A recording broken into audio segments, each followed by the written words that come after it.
Star Tours announces the arrival of the Indoor Express. Once we've had a chance to service the Star Speeder, we'll begin our boarding procedures. Thank you. The most magical place on earth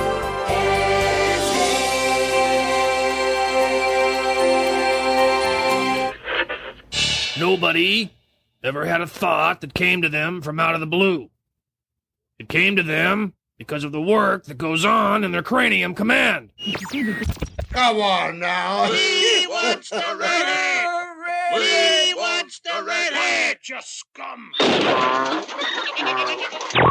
And now, the show that has the whole town cooking. WW Radio, your information station. What if everything you expect from a Disney cruise is exactly what this ship changes? Because after sailing on the Disney Adventure, I'm not even sure cruise is the right word anymore. There are no ports, no traditional itinerary, and nowhere to go, at least at sea, and yet somehow it might offer more than any other Disney ship ever built. Because I just got back from sailing aboard the Disney Adventure in Singapore, Disney's largest ship ever, and I can tell you, this is not the cruise you think it is. And in this episode, we share 10 Disney Adventure cruise surprises from what's completely different to what feels like home, and why understanding them before you go might completely change your experience. Hello, my friend, and welcome to WW Radio, your guide to Disney parks and experiences around the world. I am Lou Mangello, and this is show number 863. And whether this is your first time listening or you've been with me since the very beginning for more than 20 years, thank you for being here and welcome home. Before we dive in, please come join the community and conversation over in the Clubhouse at www.radio.com/clubhouse. Watch the live show every Wednesday at 7:30 p.m. Eastern on Facebook and YouTube, and sign up for my free weekly email newsletter and updates over at www.radio.com. And when you're ready to plan your next Disney trip, visit my friends over at mousefantravel.com for completely free expert vacation planning. Quick note, I'm going to skip the trivia contest this week and focus solely on the adventure. One, because this episode is a little bit longer than normal, and two, I am traveling again starting tomorrow. I'll be gone all week to speak at a conference in Disneyland, actually about leveraging social media marketing lessons from the Disney parks. So I'll give you a little bit of extra time to take this extra long episode in. So for now, sit back, relax, and enjoy this week's episode of the WW Radio Show.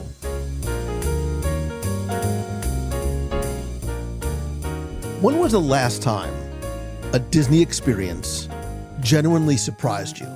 I have been a Disney fan all my life, and there are moments as both fan, which I will always be first, and creator, that sometimes Disney just genuinely surprises me all over again. And the Disney Adventure was one of those moments. I just got back from Singapore and back-to-back voyages on the Adventure, and I've still got the jet lag to prove it. And this week, I am once again joined by someone who has not only been my Disney travel partner and travel provider for 2 decades, she is the founder of Mousefan Travel and the person who quite literally made this experience on the Adventure happen. She is my travel partner in all the different ways, as well as my friend. She is Becky Mencken from MEI and Mousefan Travel. Hi. That comes from a place of having hardly, I don't know what day it is, what time it is. The sun is up, so apparently it's daytime, but my body is definitely arguing that point with me right now. All of our few and infrequent texts since we have gotten back are you still jet lagged? Why am I up at 3 o'clock in the morning? Where's the buffet? They're all pretty much. I have traveled around this globe for years, and this one got me, and I don't know how or why. The 17-hour flight might have something to do with it. I also say I think I might be missing the Adventure. Spoiler alert, not to jump too far ahead, because we did sail on the Disney Adventure, Disney's largest cruise ship ever, and the first one ever home ported outside the United States, sailing year-round from Singapore, which is, in fact, we know it from experience, it is on the opposite side of the planet. And I have to be honest, I always am, I thought I knew what I was getting into, right? I've been to every Disney park, I've sailed on every Disney ship, I've been covering the company, again, as both a fan and as somebody who's been sharing content for more than 20 years, and I was not prepared. Not in a, Lou, you should have done your work better, but not even close. I was not prepared for what makes this ship different from every other Disney cruise, yet still being comfortably familiar. So today, we are going to cover 10-ish. It's going to be 10, but there's a lot baked into the 10. It is a typical lawyer move that we think are going to genuinely surprise you about the Disney adventure, whether you are planning on sailing on it, dreaming about sailing aboard her, or just curious about what Disney has been building on the other side of the world. So we're going to share 10 things that are going to surprise you. And at the end, I'm going to have a potentially controversial take about something that I want to share. And Becky, I think, rather than just sort of trying to cover this massive vessel from end to end, I thought this would be sort of a fun way to do it. And really, number one on my list is that this is not just another Disney ship. Like, this ship truly is the destination. And when I said that there was a lot that I wasn't sure about before I got on board, I was unprepared, and that was a good thing, because we as Disney fans, this is a rare opportunity to experience something brand new. And we're very much the same way. We like to see things with our own eyes. I didn't watch any videos or look at any coverage. I honestly don't really consume other Disney content. And, look, I love a good origin story, right? I'm a sucker for an origin story, whether it's Captain America, Iron Man, whatever it is. And I love the Disney Adventure origin story, right? It was this 1 billion euro Genting Hong Kong vessel that was really abandoned mid-construction and bought by Disney. Man, they did well. For 40 million euros, pennies on the dollar. And, they turned, look, I thought about it this way on our very, very long plane ride that I was not able to sleep on the way back, that this is it's so interesting because this ship is went through its own little fairy tale, right? It went from shipwreck to fairy tale. And I think it's just fascinating. And once you get on board and sort of understanding what it looks and feels like from what it was, and it not being Disney's design and what it ended up being, really is remarkable. Especially when you take in consideration that the ship, as it was initially designed by the company, it was supposed to be a casino ship. And it was originally designed to carry 9,000 guests. Could you put your brain around 9,000 people on board that ship? But that was the original plan. Stats to drop: it's a 2008 gross tonnage ship, which is huge, 45% larger than the Wish series. So that kind of puts it in perspective of how big this actually is. But to have 9,000 guests on board, currently they have it now set up for 6,000 to 6,700 guests. So, and obviously it still kind of felt a little crammed in some places, but I just still can't put my brain around what it would have looked like if it would have completed its initial story. Yeah, there's a lot of conversations beforehand about, what was this ship going to be? Was it going to have a casino? And I really sort of planted my flag very early on.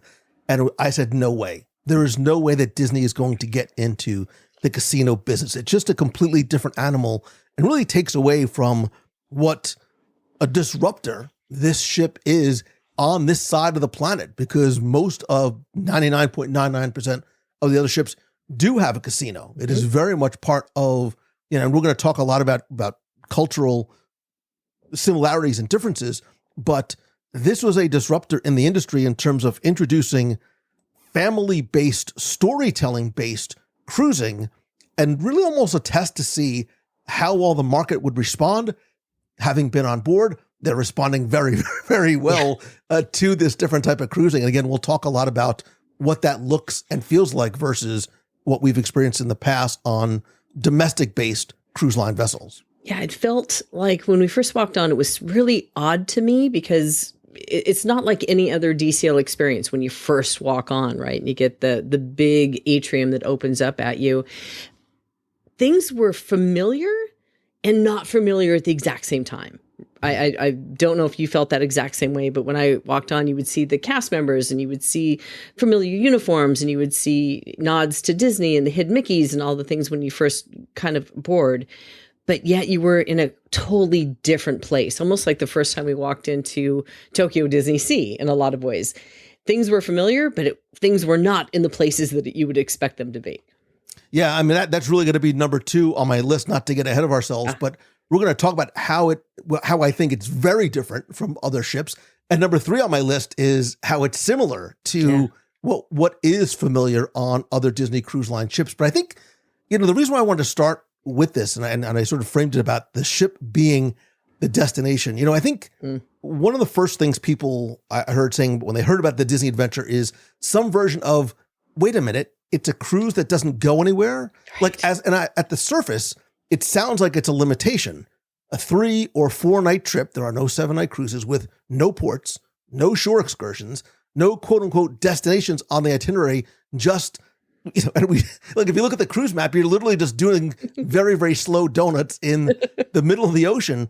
Yeah. But I think the framing is backwards, and understanding why is the key to understanding what makes this ship so genuinely different from anything Disney, or I think what anybody else really has put in the water. Because I think the cruise to nowhere is a very intentional design philosophy as opposed to an omission. And, Disney has said itself, like, they really wanted to, this was a blank-ish canvas, right? That allowed them to create very different immersive spaces that could tell magical stories that would feel like ports of call. And that is an excerpt from a quote from Laura Cabo, who's the portfolio executive creative director over at Imagineering. So if you think about that, they weren't trying to make a cruise ship that just happens to have nice theming. They wanted to really replace the sensation of visiting a physical port entirely, to make the ship's interior so spatially varied and experientially rich that you don't feel the absence of a port or an absence of land, which you don't see for 3 or 4 days, right? Which I think is extraordinarily ambitious and creative. And I think it probably fostered a very different design intent and vocabulary than any of the other ships before. Because on the other ships, Becky, the ship is the vehicle, right? It is a mode of transportation, entertainment space, but it's a transportation, mode. The destinations are the point, right? And as a travel advisor, a lot of people book because where is it? Where is it going? Where's it going to port? Here, the ship is the point. It's not a cruise that doesn't go anywhere. This is just a new category of experience that I think you have to sort of wrap your head around, especially if you're used to cruising on other Disney cruise ships. Exactly. And to me, it's like if a Disney resort and a cruise ship had a baby inside a theme park, and then we have the Disney adventure, because it really kind of feels like a resort rather than a ship. And that could be pro or con to me, because there were times when I forgot that I was on a ship, because you feel like you're in the middle of a resort. And personally, when I'm on a cruise, I like to be reminded that I'm at sea. And when that thing is so huge and it's going nowhere, and we had really calm seas, I didn't even feel motion at any time. And obviously that'll change according to when you're sailing. But I love the fact that they had to kind of figure out ways to keep everybody entertained in that type of scenario. Now, there were times way back when, before some of the maritime laws in the U.S. came to play, you could also do cruises to nowhere from the U.S. That's no longer a thing here from the U.S. So they haven't had to have that challenge to fill in the blank spots. And to do a 4-night sailing that goes nowhere and keep everybody entertained. So it's very unique, and I love the way they accomplished it. Yeah, because there are certain spaces I'm thinking, and we'll talk about the different zones, or I'm thinking specifically of places like the Imagination Garden, where it is designed to make you sort of crane your neck and look around at the different levels. The verticality is clearly very intentional in terms of the design. And that's part of the reason why, to your point, the ship feels so different the second you get on board, because there is no moment. There is no grand atrium reveal like every other ship. Instead, I think both because of what they had to work with, and I think by design too, it's designed to be explored like a theme park, right? And when you first get on board, you're like, oh, there's no central hub. There's no sort of like central location. But I think that's what Imagination Garden, once I sort of got my bearings after like 3 days, like that sort of ultimately fits that role. It sort of operates like a Main Street USA hub for the ship. And then when you start to realize you've got this 3-deck, that's the castle at sea. That is that open air gathering space for the shows and character moments as Sleeping Beauty or Cinderella Castle had. It's this place where all the stories and all the characters can coexist. They're not locked into, thanks to some very impressive technology, they're not locked into, well, this is Fantasyland. Only these characters can exist here. Anybody can exist anywhere. And it, like, I don't want anybody to get the wrong impression. Like, this doesn't feel like a hotel that just happens to float.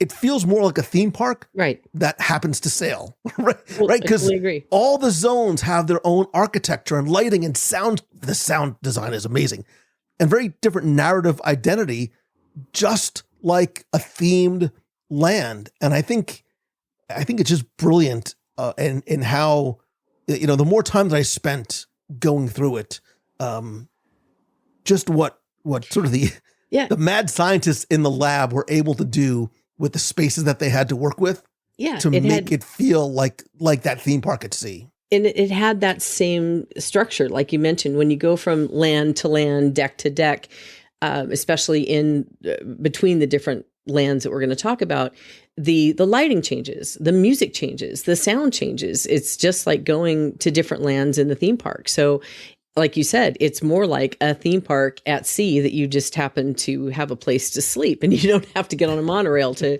get back to your room each night. And I'm sure people are saying, well, that it makes sense then, right? It makes sense because you only need 3 days on the ship since it's not going anywhere. You've got 3 full days to explore. I say nay, nay. Yeah. Right? There are so many shows and attractions and dining venues and activities. We learned from experience. Please, when I say need, it's a relative need, right? There's a difference between needing to do back-to-backs and should doing. You almost need multiple sailings to do it all, right? Because we said the ship is the destination, and I think it delivers on that promise. And I'll tell you that when we first got on board, I was like, 3 nights should be enough. Like, are we really going to need the second 4-day? And by day 2, I was like, oh my God, there's no way I can see it all. And then when we got on for the second voyage, I was like, well, finally we could see and do everything. And we didn't. Nope. And I was like, I was impressed and sad and disappointed in myself all at the same time. And I think that tension to a certain degree is intentional. The ship has more than you can consume. It's not by accident. It's by design. And I think that's when you start to realize, or we're sort of, pardon the pun, unpack here, you're going to sort of get the sense, because there are 3 actual attractions and 5 theatrical productions across multiple venues. Not 1, not 2, not 3, 6 rotational dining experience, a nighttime transformation of an entire zone, a fireworks spectacular. There's a lot that's going on here. And then when you hear that, you're like, whoa, I could not do that. Forget 72 hours. There's no way I can do that in, 96. Yeah, a 4-day is not even enough. I think that especially when you're flying as far as we're going to get there, I would have done a back-to-back-to-back. Yeah. if I would have known what we were getting ourselves into is in depth as it was, adding another 3-day on the other end, we might have then been able to accomplish most of everything. But you're right. It wasn't enough, especially when you're looking at all the places to eat. We still never hit every single spot. That's our own fault. We'll get to that. We'll get to that. Look, I met somebody on board who I knew from the States, from the Orlando side, and their 2 sisters and their mom. And when I met them the first day, they said, we're doing 5 back-to-back cruises. And I'm like, you're crazy people. I got off the ship and I was like, they are not crazy people. They're the ones who are doing, because they're going to have the luxury of seeing everything and then have sort of like Let's find our favorite spots. Let's have that relaxation time. Let's do some of the other things that consume time in a good way without feeling like, well, I can't use this because I have to go and see everything. And to kind of set a little bit of expectation here, you and I, when we travel, we usually spend a lot of time working, right? And sitting down and trying to catch up on email and all of that. In a 7-day span, we didn't do a lot of, hey, I'm going to spend the next 4 hours working and I'll see you at lunch. It was, we need to go see this and we need to go take pictures of this. And we need to go experience this and we need to shop here. So it was a lot of research running around the ship, and it took all of our time.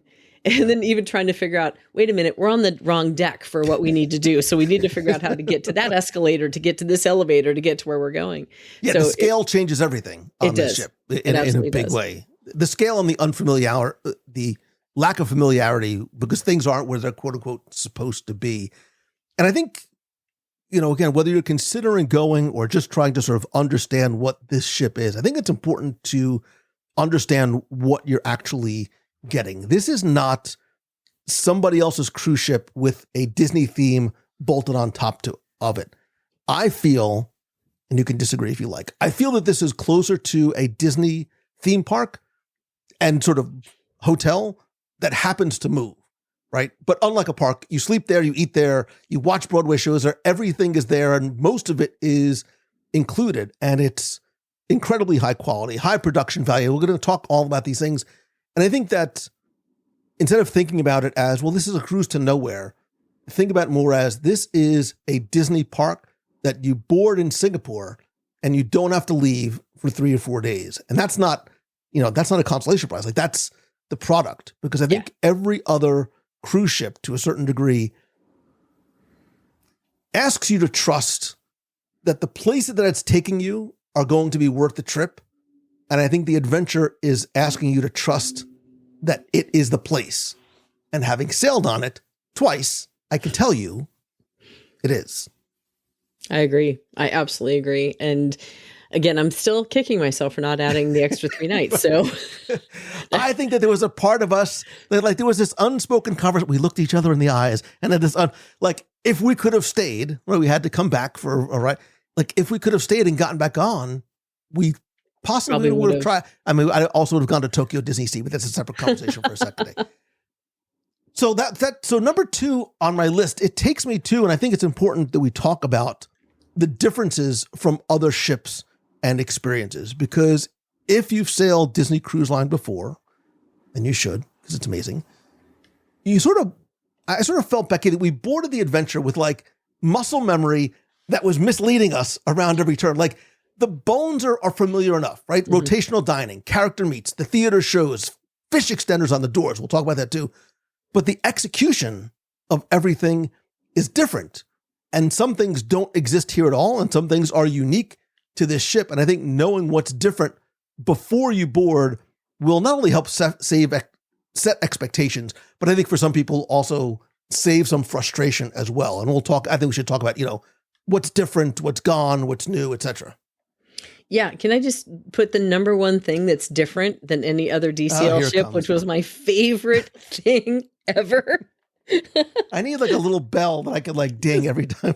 I know. Well, yes, the darn escalators. They have escalators that span 5 decks.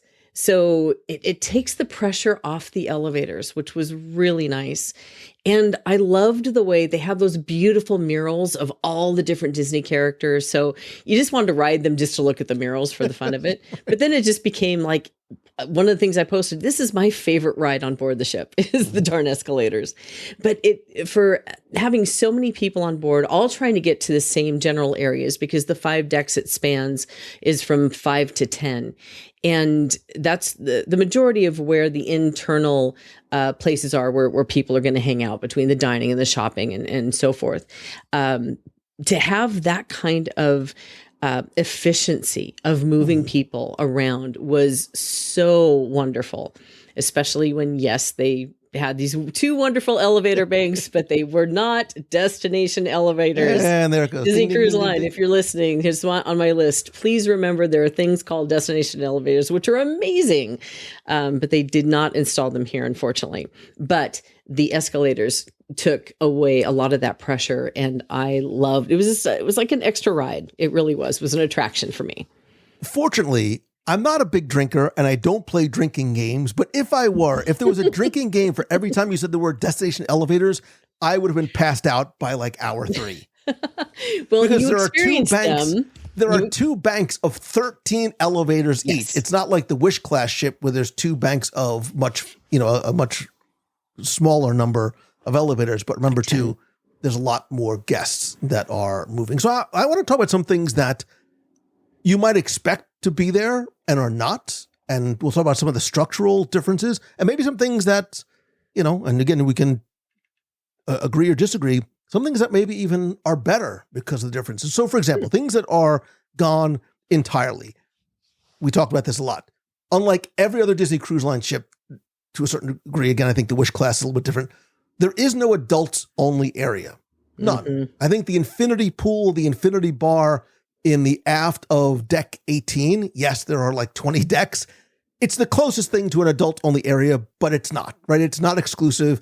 And if you've come accustomed to retreating, or in Becky's, case, escaping children to the adult areas on the other ships, that sanctuary, Becky, does not exist here.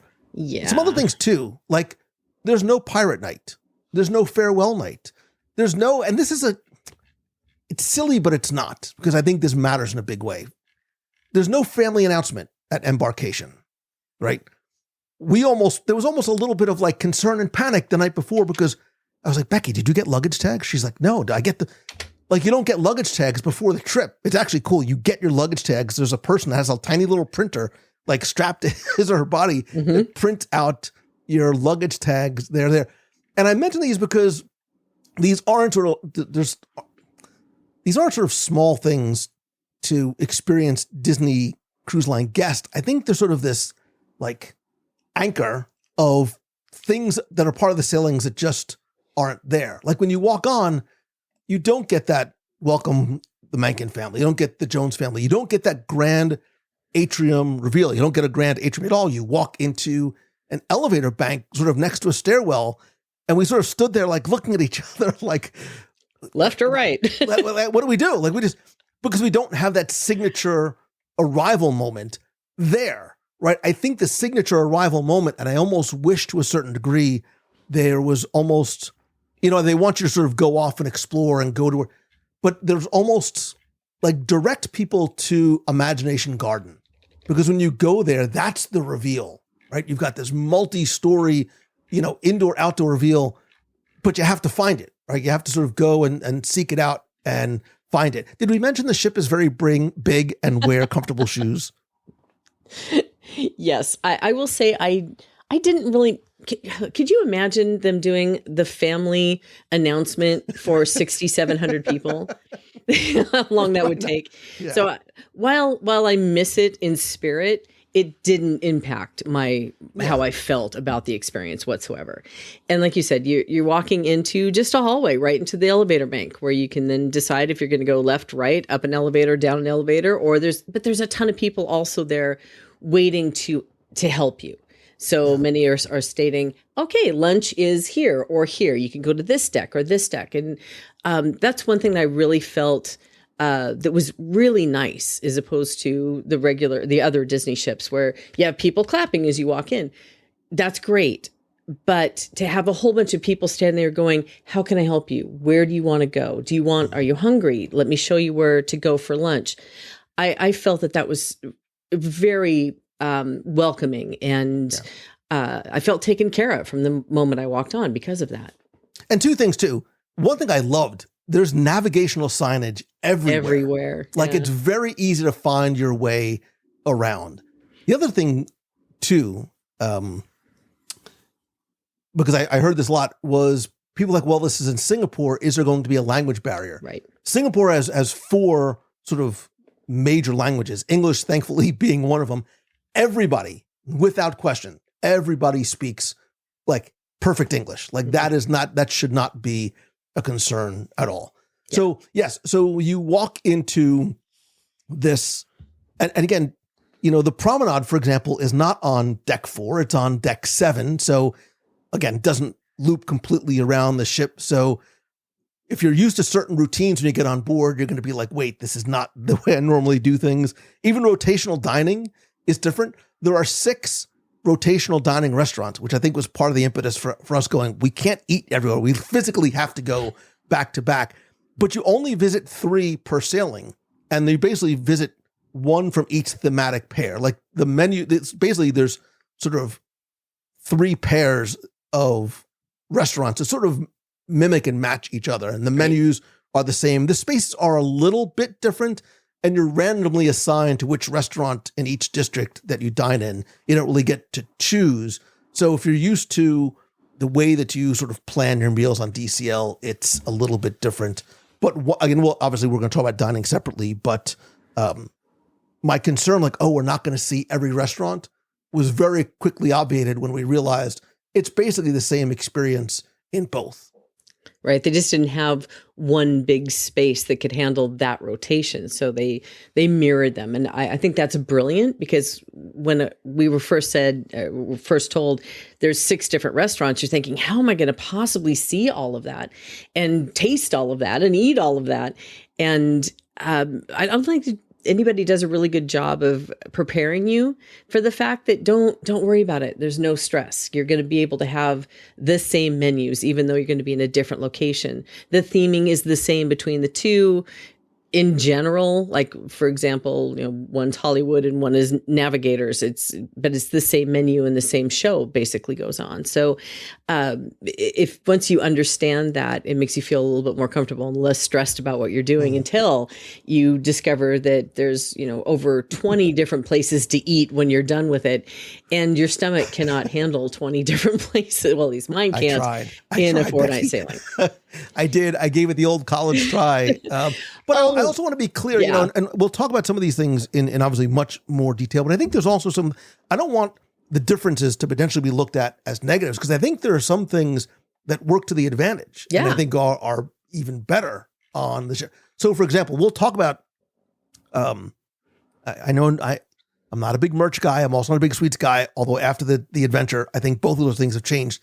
For example, because there's no ports, the shops don't close.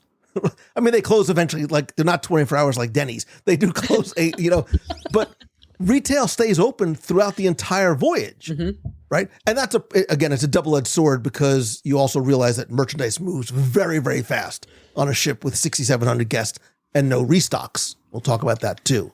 Yeah. I think I think character interactions are better here. We'll talk a lot more about that in detail too. I think the entertainment on this ship is some of, if not the best, that Disney Cruise Line has ever produced, because they were also able to do things because of Imagination Garden from a technological perspective that just couldn't exist on other ships. Avengers Assemble on the Garden Stage. I'm looking at you. Like, we had a lot of wow moments on this ship. I think the food at the quick service level is crazy good. Yeah. And I've got the extra poundage to illustrate that. And we'll talk about this too. It takes people to make a dream reality. I think the service was just remarkably good across the board. I think it's the best I've ever had on Disney Cruise Line. Yeah. And that says a lot, because we've had some amazing experiences with cast on board all of the ships at one time or another. But this one really stood out. Yeah. And look, I think if you've done Disney before, you know enough, I think, to board the ship very, very confidently, without assuming or presuming anything. I think the ship is going to surprise you in both directions in a number of different ways. And I think the key is knowing ahead of time, which is part of the reason why we're doing the show, what surprises are features and what surprises you need to sort of think about and plan around before you even step foot on board. I think that that's the key. The expectation game is the key here. And I know we'll get into more of this later, but I just don't want to forget to say that I've read a lot of people who've posted and said, I've read all these really negative reviews online and I canceled my trip and decided to do this instead. And that just makes my heart hurt after what we experienced, because I think it's just people that don't have the appropriate level of expectation when they have this experience. And if you know what you're getting into and you kind of have a little bit better feel for what you need to do, much like visiting Walt Disney World for the first time, right? You're going to need to know about lightning lanes and when to grab stuff if you want to, if that's something that even appeals to you. But knowing what your options are and knowing how not to miss out before you go, I don't think that these negative reviews that were out there would even be a factor if people had the information up front. Becky, let me open your eyes to something that you might not realize. The internet is a very interesting place, and there's a lot of very unhappy people on the internet. Look, and there's a couple of aspects to this that I think are critical. You and I we make intentional choices to not normally do maiden voyages for a variety of reasons. One of which is a maiden voyage is a very different type of sailing than any other sailing for a variety of reasons. Two, it's the reason why I won't do a restaurant review or go to a restaurant on the Saturday night that it opens or the 2 weeks after. Why? Because the food's going to be cold. The service is going to be, you got to give them time to work it out, right? And for something like this, where we've got a massive crew that has not had guests, and this many, there has not been a sailing before this that has had as many guests. They've done sailings with crew, they've done sailings with cast members, they've done inaugural sailings that may have had half as many guests on board. When you fill the ship, and this ship was full, it's going to be a different type of experience. And you have to, I think, if you're going to go on one of the early sailings, you, like it or not, are going to have to give a little bit of grace to say it might not be perfect day one, but we even saw it's a very iterative process, and every sailing, every day, hopefully, and should, and I think, as we saw, I think gets better and better. Yeah, because they tweak along the way. When they figure out something that's not quite working, it needs a little tweak, a little movement. And you're right, when you say the early sailings, I usually think if you don't want to run into the issues and you'd rather have it as smooth as possible, give it 6 months. 3 months at the very least, but a 6-month waiting period after something comes out to let them work out the kinks. I mean, we've already seen a couple of things. I'm not sure if you're aware, but one of the shows that was out in the garden, they've moved it into the theater because of the heat during the day. So they're getting feedback from guests. They're seeing what works. They're watching what is going to be most beneficial for the guest experience, and they're making the tweaks to make it happen. Yeah, because Disney listens. They're paying very, very close attention, not just to the surveys that you do after you disembark, but, if there are lines at guest services, they're there for a reason. And Becky, there's something else I want to touch on specifically here as we talk about differences between what we are used to, sort of domestic cruise line, Disney cruise line voyages versus one that's based in Singapore.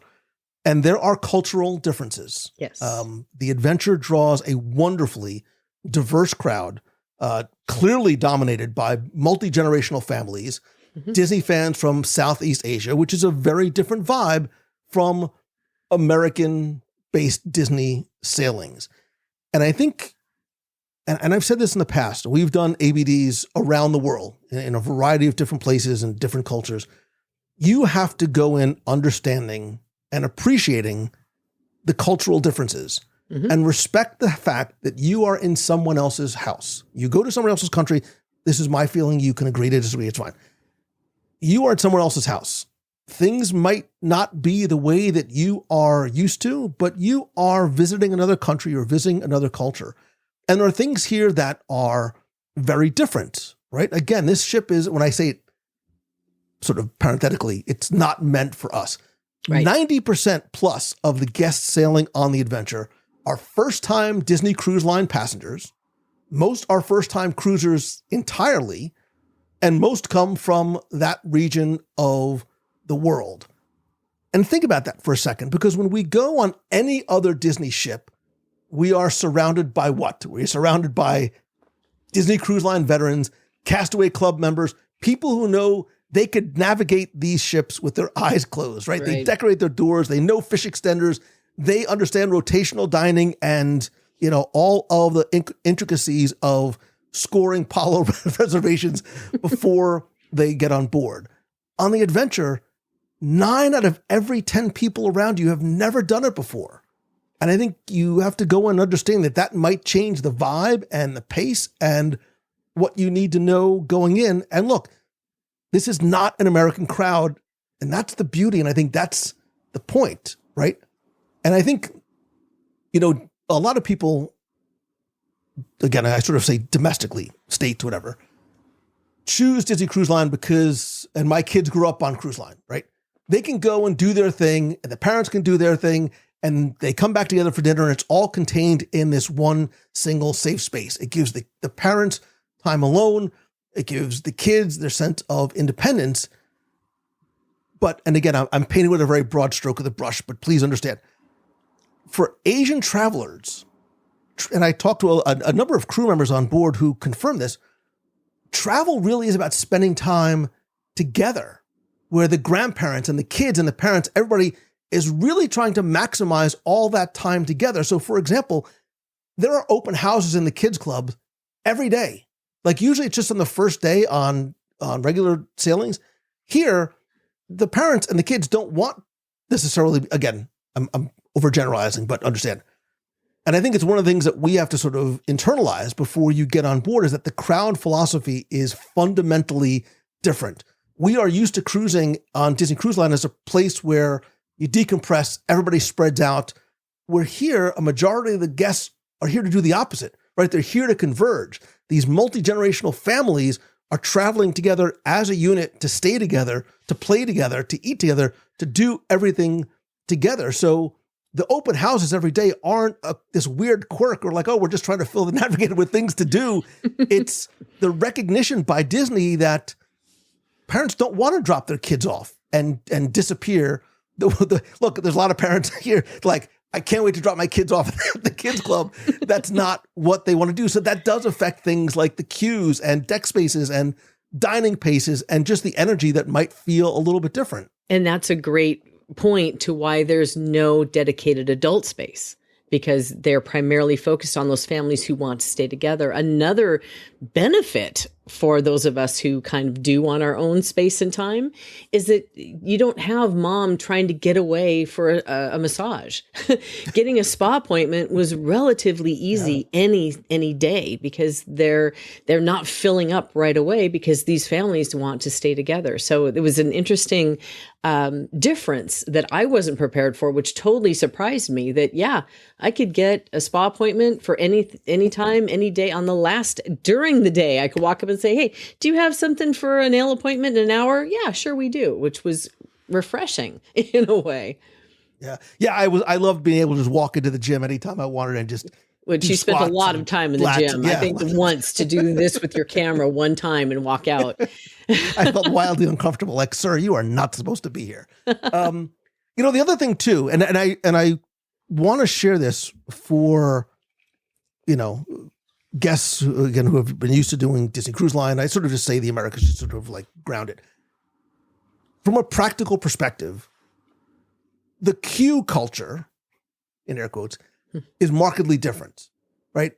What we as Americans might sometimes experience or take almost offense to as cutting in line is not necessarily perceived that way across a lot of the Southeast Asian cultures. Like the personal space norms about queuing and filling gaps and getting in elevators and just moving around is different. And on a ship where 6,700 people are competing for that same breakfast spot, elevator spot, character meal, ride slot, you can feel the difference, right? So you need to sort of understand that, right? If you get jostled a little bit, it's not somebody being rude or invading your personal space. It's just culturally the way it is. I remember the first time I experienced it when we went to Hong Kong Disneyland, and I was looking at pins, and this sweet little old lady just pushed me out of the way because she wanted to, I was standing where what she needed was, And I just sort of got it. I'm like, look, she's not being rude. It's just, there's a lot of people trying to get to the same place at the same time. So you sort of think about that deliberately while you're there, right? And don't read every Q interaction as rude or aggressive. It's just those different cultural relationships with shared spaces. It is not malintent. And I think some of the people that you may have seen, I really tried to avoid reading reviews, but some of those reviews that you might have seen and that frustrations are people who are applying American Q and cultural expectations to a non-American crowd. Yeah, exactly. And it's like they've always taught us from the very first ABD we ever did. It's not right. It's not wrong. It's just different. Just different. And you kind of have to embrace, even though it's different than we're used to in that situation. We're in somebody else's house at this point. I'm walking proof of it. I got stuck on an elevator because I couldn't get out. The door opened on the floor that I needed, and I was like, "Excuse me, can I get admit?" And the doors closed before anybody would even move for me. And I at first was like, "Okay, now I'm stuck the claustrophobic is stuck in the back of an elevator." That was awesome. That's why I like escalators, right? Exactly. Bring on the escalators all day, all long. But yeah, it's something, again, you have to have a different mindset when you walk into it and realize it may not be what you expect, because it's such a mixture of differences between different cultures. And it's not just Southeast Asians. It's many cultures out there who have that same sort of aligned, this is a suggestion type feel. And it's not right or wrong. It's just different. And we'll talk obviously about dining specifically, but even in terms of dining, it's something that to take into consideration, because the dining here and the offerings here are going to be very different. Look, you go on a Disney Cruise Line ship and there you might have, different sort of themed nights and types of food and Caribbean inspired food. The food here is designed for the 90+% of people who are coming from the Asian market, not us. But embrace that, right? So I did a little digging. The Disney Adventure is the first ship in the fleet to offer, and I hope I'm pronouncing this correctly, Jain meals, which is a very specific, strict form of vegetarianism, which is designed to minimize harm to all living things. It also offers halal certified meals at all table service restaurants. And in Cosmic Kebabs, there's a separate kitchen that operates with no pork and no lard. We talk about how accommodating Disney Cruise Line is for special needs, special dietary requirements. The level of dietary accommodation here does not exist on any other cruise line ship. It's not an afterthought. It was a very clear design decision for a market where these requirements are requirements. They are not optional. They are mainstream. And when you look at some of the rotational dining menus, you see meals whose names are very difficult for us sometimes to pronounce, but they're Hainanese chicken and laksa. God, I had some of the best Indian food I've ever had on board. But even I ate at Mowgli's Eatery one day. I think this was your spa day, because I knew you wouldn't like it. This is not your vibe, but it's all Indian, very authentic Indian inspired dishes. Grand Matala's has Pacific and Asian cuisine. The ship's food story is so genuinely diverse in a way that no other. Food is the theme park here. It really is part of the experience. So again, the advice I want to give for American visitors is don't come onto the adventure like you're looking for the familiar options. I think this ship in many ways rewards your curiosity. We've said this in the past about dining on Disney Cruise Line, because you can and should sort of create your own tasting menu at dinner. Do the same here. Be curious, try something that's different. Talk to your server, because these are culturally their dishes. And it's the kind of food you're never going to encounter on a Caribbean Disney Cruise Line sailing. You're in Singapore, everything is safe. eat and try things accordingly. Yeah. And a great example of what you were just talking about, of it not being up to a certain expectation you might have in your head, is your chicken tenders, where you were after chicken tenders and you're like, I'm going to do my room service chicken tenders. And off you went. And the next day you came back and you said, well, they were, please explain. They don't look, they are not, they are chicken. They're real, but they're more almost like chicken. They're like big, giant, round chicky nuggies. They're like super nuggets. That's Grogu what they are. would be so They're happy. Super nuggets. And you get like 4 or 5 and like a little, you don't get French fries with them. You get like a little cucumber salad. You can get French fries, but it comes like with a cucumber salad. So even some of the things on, and I researched the room service menu multiple times, you'll find like the penne bolognese, you'll find a burger, you'll find the nuggies, but you'll also find Asian. I had some of the best, like it was like a shumai wonton soup with noodles, which was fantastic. I had Indian food one. This gives you the opportunity to try and do new things. And I think it's, I am the picky eater here at this No. this table. I love vacationing with Becky because I know I'm going to eat twice. You're going to eat like, here, I don't like this. Here, can you have this? You want to taste this? Mikey, here, eat this. You'll eat anything. It's really important to talk to your servers, because don't think that just because you can't pronounce something that it's so scary or it might be too spicy or it might be something off the mark. Because there were a few things I looked at that I was a little hesitant about. And then the server just explained, yeah, you don't like spice, avoid this. Don't try this, but try this. This will be really good for you because I see what kind of palate you have. So don't let it scare you off. Don't think that because it's not what you would normally expect. Because when I first sat down and looked at the first menu, it was like the usual favorites, the safe favorites, like the grilled chicken breast and the top sirloin. Those aren't there. So you do kind of have to look and find what you're looking for. Yes, they have a kids menu, and yes, I did use that a couple of times. But again, just work with a server. Tell them what you like and what you don't like, and if it's something unfamiliar, they're going to help you through it. Yeah, like even in terms of, how spicy is something? And they'll say, "Hey, try this. You might like it." And 99% of the time, I did. Yeah. A couple of little, a couple of things too. I forgot to mention this when you're talking about the elevators. Again, it's a simple thing, but I think it's illustrative of the cultural differences. So you go to a hotel in the States, you're going to go from, your elevator is going to take you from floor 12 to where? Floor 14. On this ship, it's going to take you from floor 12 to floor 13, to deck 13, and then to deck 15. The ship skips deck 14, which is considered unlucky in several Asian cultures. So it's not accidental. It's not an oversight. I just love the fact that it shows that Disney is doing what it always does in international markets. It shows up with respect and for local sensibilities rather than imposing, well, this is just the default. We just don't have a 13. Very sort of being aware too. Especially look, the crew reflects that too.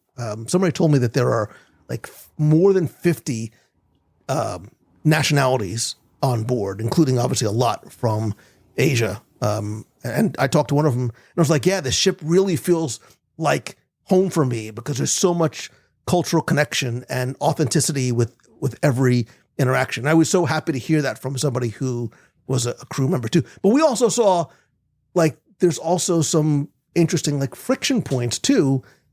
And I say friction because I think it's a source of confusion and frustration and cultural differences. And that's in gratuity, right? The gratuity culture is different. When you go on a Disney Cruise Line voyage, your gratuities are included. The last night you're given sort of these tickets that you can hand to your servers, you can hand to your stateroom attendant, but they're automatically added. And they're from about like $16 per night per guest, and they're automatically added. And there's also an 18% auto gratuity on the non-complimentary food and beverages and other activities and things like that.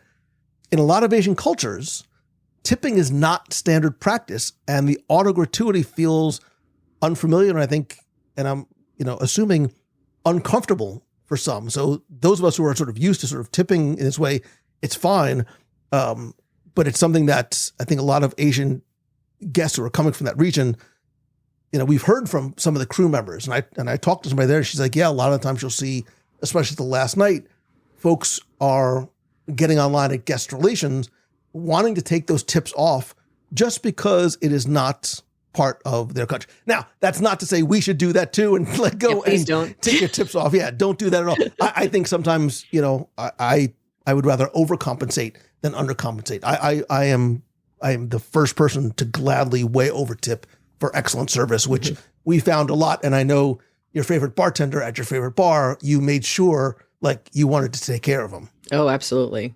And Raj is the man. Raj was amazing. Anybody go say hi to Raj. He is amazing. It's not just Asian cultures that are non-tipping. There's so many in Europe. There's many cultures that are non-tipping, countries that come from a frame of mind where they're paid differently. So therefore, tipping is not part of what they do for compensation. Unfortunately, on the ships, that is how most of the crew members make their compensation. So it is a little bit of a learning curve. And I think, again, it's one of those things that Disney and other cruise lines in particular need to be able to communicate a little bit differently about what tipping is. Because obviously, if you've got these people that are working really hard for you for that tip, it's almost like I wish they would just do an auto gratuity added on without rolling it in as part of part of the fare, so that this wouldn't be an issue no matter where you are. I personally, with my clients and with myself, when we add it even before we get on board, so it's already prepaid. It's not something that you're going to be surprised with the end bill, but it is definitely something that I think needs more awareness around.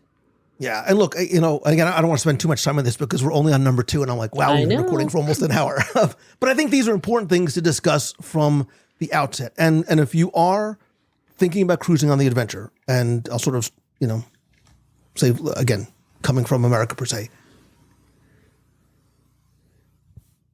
there's opportunity here. There's opportunity for you to be generous. And I don't mean specifically or even contextually like financially generous. What I mean by that is if you find somebody who doesn't understand, and you probably won't see this because this was very quickly adopted on board, who doesn't understand why your door's covered in magnets or why you're doing fish extenders or why you're doing certain things, there is a ship full of people who are experiencing something brand new. And the best thing that you as an experienced Disney Cruise Line guest can do is share what you know, rather than sort of giving a smirk or a sneer, like, why are they doing that? Like, I had the loveliest conversation with a woman who was sitting next to me for one of the shows with her young daughter who was from Japan. We instantly bonded. We both learned, or at least I did. Hopefully she did too. But I felt like we both learned so much about each other and this voyage and our cultures and what unites us and what our wonderful differences are. Like, it was one of my favorite little interactions on the ship, was being able to talk to somebody from the other side of the planet and just exchange a lot of these different ideas. And I think it's important to understand the cultural differences and, again, respect the fact that you are in someone else's house. You traveled to Singapore, boarded a ship designed for Asia, crewed substantially by Asians, sailing for an audience that is overwhelmingly Asian and very new to this. So for me, the posture and framing that I take is not like, well, here's what they're doing wrong. No, it's curiosity and flexibility and the recognition that we're a guest in someone else's experience for once and not the other way around. And I think there's great opportunity for us there to learn and to share and be generous. And I love the fact that Disney found a way to share this experience that we're so familiar with a whole new culture that's never had the Disney cruise experience in their backyard. And the closest that it came for them is to go to Australia, which is a nice, huge hop from where we were. So it's in a neat little way of sharing the magic that we know so well with a whole nother culture. which is exactly parallel to the conversation we had about the announcement of Abu Dhabi. Yeah. It's the same thing. It There's is, a you're lot right. that's very different there, but there's wonderful opportunity for us to learn, for that side of the world to experience something that we have in our literal and figurative backyards. And I think it's just, I think there's great opportunity there in all respects. So, all right, we talked about what's different. Let's talk about some things that are the same and are familiar. We can sort of, I think, go through this relatively quickly because after everything we talked about, that what's different and unusual and unfamiliar about it, I think here's one thing that you as a Disney Cruise Line guest, and if you're a Disney Cruise Line fan like we are, you need to hear. Underneath all of that, this is without question a Disney cruise. The soul of this cruise is very much intact. The things that make you and me fall in love with Disney Cruise Line, even beyond the chicken tenders, are all still there. The familiar anchors like rotational dining with your servers. Animator's Palette. I was so happy to be back at Animator's Palette and do my really, really awful stick figure drawing. We are not artists. Let's just put it out. I need to bring an artist with me. Like every ship has Apollo, right? The Walt Disney Theater shows, we're going to talk about that too. The split bathroom is there. It sounds small, but ask any Disney Cruise Line veteran, they'll tell you it's not, right? That split bathroom design, the shower and sink in one room and the toilet and sink in another is a big deal. There's an Oceaneers Club for kids. There's an Edge and Vibe for tweens and teens. You get your key to the world card. Fish extenders and door decorating. Man, we could learn a lot from this. This culture came for this ship. Corridor after corridor, they are transformed into mini art galleries as guests decorated their doors. My door was naked because I was one of the few that was not decorated. And I loved seeing that. Like, I loved it. Oh, it wasn't just decorated. These guys are master craftsmen when it comes to their door decorations. I have never seen so many in one sailing go over the top, right? Yeah. It was mind blowing. Yeah, we do door decorating contests on all of our group cruises. I should have taken some pictures and be like, folks, you guys have to up your game because this is like, it's a big deal. And you talk about the boarding process being different, but there was still the crew there, like they still were applauding you, like that. It's so small, it's so silly, but it makes you just feel good when you get on board. And yes, like, of course, there's fireworks at sea, and I think the important thing too. And this was the big question mark for me, Becky, was, look, you can design and create the greatest theme park or cruise ship in the world. I'm paraphrasing you, Walt, with all due respect. It takes people to make the dream a reality. The service standard on this ship was it's everything you've experienced at Disney Cruise Line, and I think they've turned it up to 11. I think the service across every class, every ship, every sailing is consistently excellent, but I was really like the way it shows up on the adventure was very, very, very impressive. Yeah. Yeah. And when it's a brand new ship like that and you have to have that many cast members ready, there was a good mixture of people who've been there for 15 years, right? With Disney Cruise Line, and a lot that were earning their ears. And it was neat to see everybody performing at the same level of service, which, sometimes when you're wandering around a ship, there's some people who might just be having a bad day, or there might be some challenges that are going on. But even the challenges that I saw and were watching people handle, it was being done with the level that I expect from Disney, which was so refreshing to see. I think that's what you have to keep in mind, sort of just to summarize, like, the adventure is a different kind of Disney cruise, but it's still unmistakably, without question, a Disney cruise. The things that make Disney Cruise Line, and worth the premium, the service, the storytelling, and the genuine care, because that's how I felt. I felt very cared for everywhere I went. That did not change. That was not lost when this ship went to Singapore. It just got a different address. Yeah. Right. So those things that you love are very much going to be there. Speaking of things that we love, nice segue, Mangello. Number 4. I'm really going to try and not let this section be 3 hours long. Come Hungry. Oh, we're going to be here for a while. Very, hungry. Listen, the title of this segment is not a joke, right? Unlike other cruises where, you're relatively limited to what you can do, man, the Disney adventure is a true culinary adventure. There is no scarcity here. If you are hungry at any point during the day or night, something is wildly wrong or you got on the wrong ship. There's only time, appetite, and judgment because you must choose and choose wisely, like Indiana Jones. The problem you have is not finding something to eat. It's choosing between the 20 things that you want to have like simultaneously. So when I say come hungry, like come very, very hungry and make sure you bring like yoga pants, stretchy pants, a robe, whatever it might be. And as we mentioned earlier, Becky, the food is very different and genuinely different from what American Disney Cruise Line veterans expect, right? While those have American and continental, some Italian and French, the adventure, and I love Asian food, very flavorful Asian cuisine with such a diverse crew of talented chefs across the region. I think this is the most culinary, adventurous, no pun intended, ship that Disney has ever sailed. Yeah, but yet it also has familiar love that we have, like Paulo. Paulo's menu, the brunch menu is the same, the dinner menu is the same. So you do have a little bit of familiarity there. But you're right. There are so many choices and options, particularly for the lunchtime, the breakfast, the dinner. I would have honestly liked to have seen a little bit more available for a casual grab and go. I think that there is some opportunity to add something there that might be missing, but I think that's maybe not culturally. I think maybe that's not something that is expected culturally. But the one that stands out to me and the one we spent the most time at was Mike and Sully's.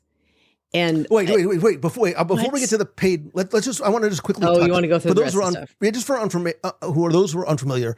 Go for it. Obviously, on Disney Cruise Line here in the Adventure 2, there is the same type of rotational dining, but here there are 6 restaurants in the rotational dining, 3 per sailing. Even on a 4-day cruise, you're still going to you're going to rotate back to the first one, and they're organized in pairs that share the same menu but deliver slightly different experiences. So, for example, and we'll talk about our love of one of these 2 sister restaurants really sort of celebrate Hollywood's golden age of exploration and entertainment. So there's the Navigators Club and the Hollywood Spotlight Club. Both have live musical performances, character table visits. It is a true, full entertainment dining experience. We ate at the Hollywood Spotlight Club twice. That was the first place that we ate when we walked on board. It is this 2-story surrounded by windows in the aft of the ship dining experience. Spoiler alert, that first night that we had dinner at the Hollywood Spotlight Club, where there is a stage and a 3-piece live orchestra and a live singer and characters that are performing and singing and dancing. Is it the best meal we've had on Disney Cruise Line? ? Maybe not the best meal, but the dining best experience. Dining experience. Yeah, I'm with you there because I lit up like a little 6-year-old, and it was so cool the way they did it. It's a very large venue, so it's lots going on in there.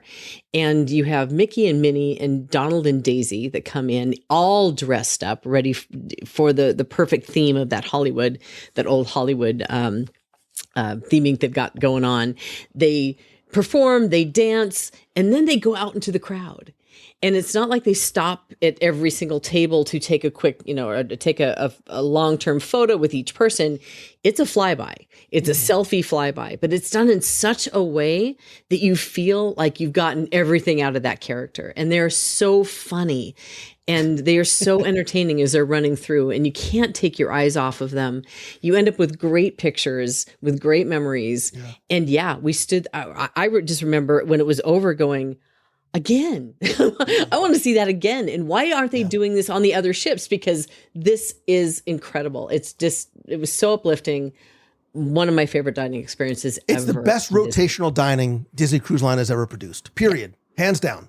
Between the quality of the food, the venue, the entertainment, the vibe, all of it. And whether you're in Hollywood Spotlight or Navigators, the show and stuff like that might be a little bit different, but you're basically getting the same experience. Same thing, there's an Animator's Palette, the beloved Disney Cruise Line classic, and Animator's Table, companion restaurant, still doing that sketch to screen magic where your drawings come to life up on screen.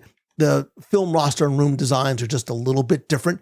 Make sure you go to the right restaurant because they look exactly the same. So read your I'm like in there app. going, where are you? Like, I think I'm at the wrong table. Well, I'm sitting at the table. I don't know where you are. So there's also the Enchanted Summer Restaurant, which is unique. It is a buffet restaurant during the breakfast and lunchtime eating, and it's a sit-down restaurant at night. And it has not one, but two dining rooms. There's a Tangled and Maximus Lantern Festival going on in one, and Frozen Arendelle in the other. There's also the Pixar Market, which is sort of analogous to their version of Cabanas or Marceline Market, themed after Ratatouille and Cars and Monsters, Inc. and Turning Red. Again, breakfast and lunch buffet. I think the buffet is excellent, by the way, on board. However, we talked about this earlier, just as a quick strategic tip if you are planning on or have your Disney Adventure cruise booked. You need, again, there are 6,700 people all trying to eat at the exact same time, especially for breakfast. Becky, I've never rope dropped breakfast before, but by day 6, I realized that was a strategy. Get up early, wander the ship by yourself, and get there for rope drop because the sit-down options do fill up quickly. And the buffets do get crowded as the morning rolls on. So rope dropping breakfast is your best move for a little bit more of a calmer, unhurried start to any of your days. Yeah, I'm going to throw out another tip as well. Pixar Market appears more like Cabanas where you grab your plate and you find a place to sit and you're like, it's Hunger Games. At some points to try to find a table and you're hovering and you're eating as you're standing there because there's nowhere to put anything. The better play is to go down to Enchanted Summer because you might queue up, but they're going to seat you. So you're going to stand in a queue, but they're going to lead you to a table. They will set you at the table. Then you can go to the buffet. And I think that, like you said, the way that I got to experience Pixar Market was I was up at 5 o'clock in the morning. I was running around taking pictures early morning, and I was like the fifth person in line before they opened at 7. So the early rope drop is how you're going to do if you want that buffet breakfast scenario. But another level of expectation, bring your patience, because like you said, there's 6,700 people that all want to eat at the same time in the same places. Pack your patience. And speaking of expectations, you also have to set your expectations like you do on any cruise line ship, but even more so here, that when you do, unfortunately and sadly, have to go home, there's not going to be congee and rice and noodles and Asian and Indian food and egg rolls. I really miss having fried rice and noodles and congee in the morning.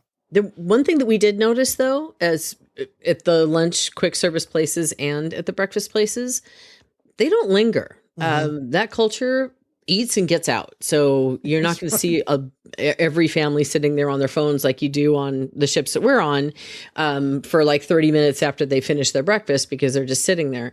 The tables do turn over pretty quickly. Yeah. Which is a great transition to talking about the quick service and casual stuff. Again, all of which are included. Everything that we've been talked about so far is included. All the sit down, all the quick and catch. And I think this is where the adventure really surprised me, and I think is going to surprise domestic cruise line guests, because the quick service tier on the adventure is not like an afterthought. It is some of the most distinctive and delicious food on board, and it's all in. Did I mention that it's all included? I really ate my weight and got my money's worth on board.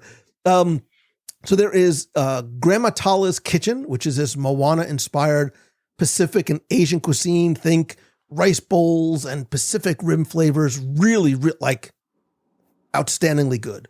Mowgli's Eatery, both of these are both sort of next to each other, across from each other in Imagination Garden, like butter chicken and fish curry and chutneys and like 4 different types of naan. I was just sitting there. I think I found myself kind of like dancing a little bit. Like I was just so happy eating like my food while I was there, really significant for a cruise line fleet that has not offered this before. But again, there's a lot of folks who are looking for that type of food. And somebody that I was talking to while I was there was like, yeah, this is the kind of stuff that I would eat at home. And I'm like, I'll have what he's having because that's exactly what I want to hear. Down the way a little bit in Discovery Reef is Cosmic Kebabs, themed after Ms. Marvel. Think like Mediterranean street food, like kebabs and falafel and hummus and oh my God, I'm so hungry right now. Like super fresh. And I love the fact that there was the Ms. Marvel connection, making it, I think I can say it is the first Marvel halal inspired food venue on any Disney ship. There is Stitch's Ohana Grill, which is on Wayfinder Bay. It's obviously Lilo and Stitch themed. Hawaiian, and think like a Hawaiian inspired like Surf Shack. So there's burgers and hot dogs. Becky scoffed at, but I loved my blue cheese topped burger. It was delicious. Weird. Don't make faces. Oh, it was fantastic. So think like classic comfort food with a little bit of a Hawaiian flair. Pizza Planet up on deck 17 has walk-up pizza slices and full pizzas. Becky's like, we need to talk about that. Yeah. Okay, so we need to talk about this. We also need to clear up some of the internet nonsense. And I call Disney word nonsense on this because if you read, oh, the lines for Pizza Planet are 2 hours long. No, they're not. We were on a ship with 6,700 people, and I literally sat across from Pizza Planet eating my ice cream because I was doing the work. And I watched. And yes, there was maybe times that there was 25, 30 people in line. And I was like, why is this taking so long? And I figured out why. Because, and we talked about sort of iterating and changing, because folks were walking up, and I'm not saying they did anything wrong, but folks were walking up and I watched two dudes back to back walk away with a stack of 5, not slices, 5 full pizzas that he was taking away for him. Maybe it was just for him, Mazel Tov, or him and his entire family. By the last day or the second to last day, Becky, I noticed that they had shrunken the menu down, maybe temporarily, I think from 5 different pizzas to 2 or 3. And I didn't see as many people taking stacks of full pies. So yes, there is a line for it. And I was I'm like, does this culture love pizza? Or have they just never seen pizza before? Like, because the lines are right. It had some of the longest lines. Mm-hmm. Yeah. So one thing I do want to mention is that it could have been, those reports on the internet could have been from when they first sailed too, and they hadn't kind of made some tweaks and realized, oh my gosh, pizza is a really important thing. So I think your mileage may vary on this one.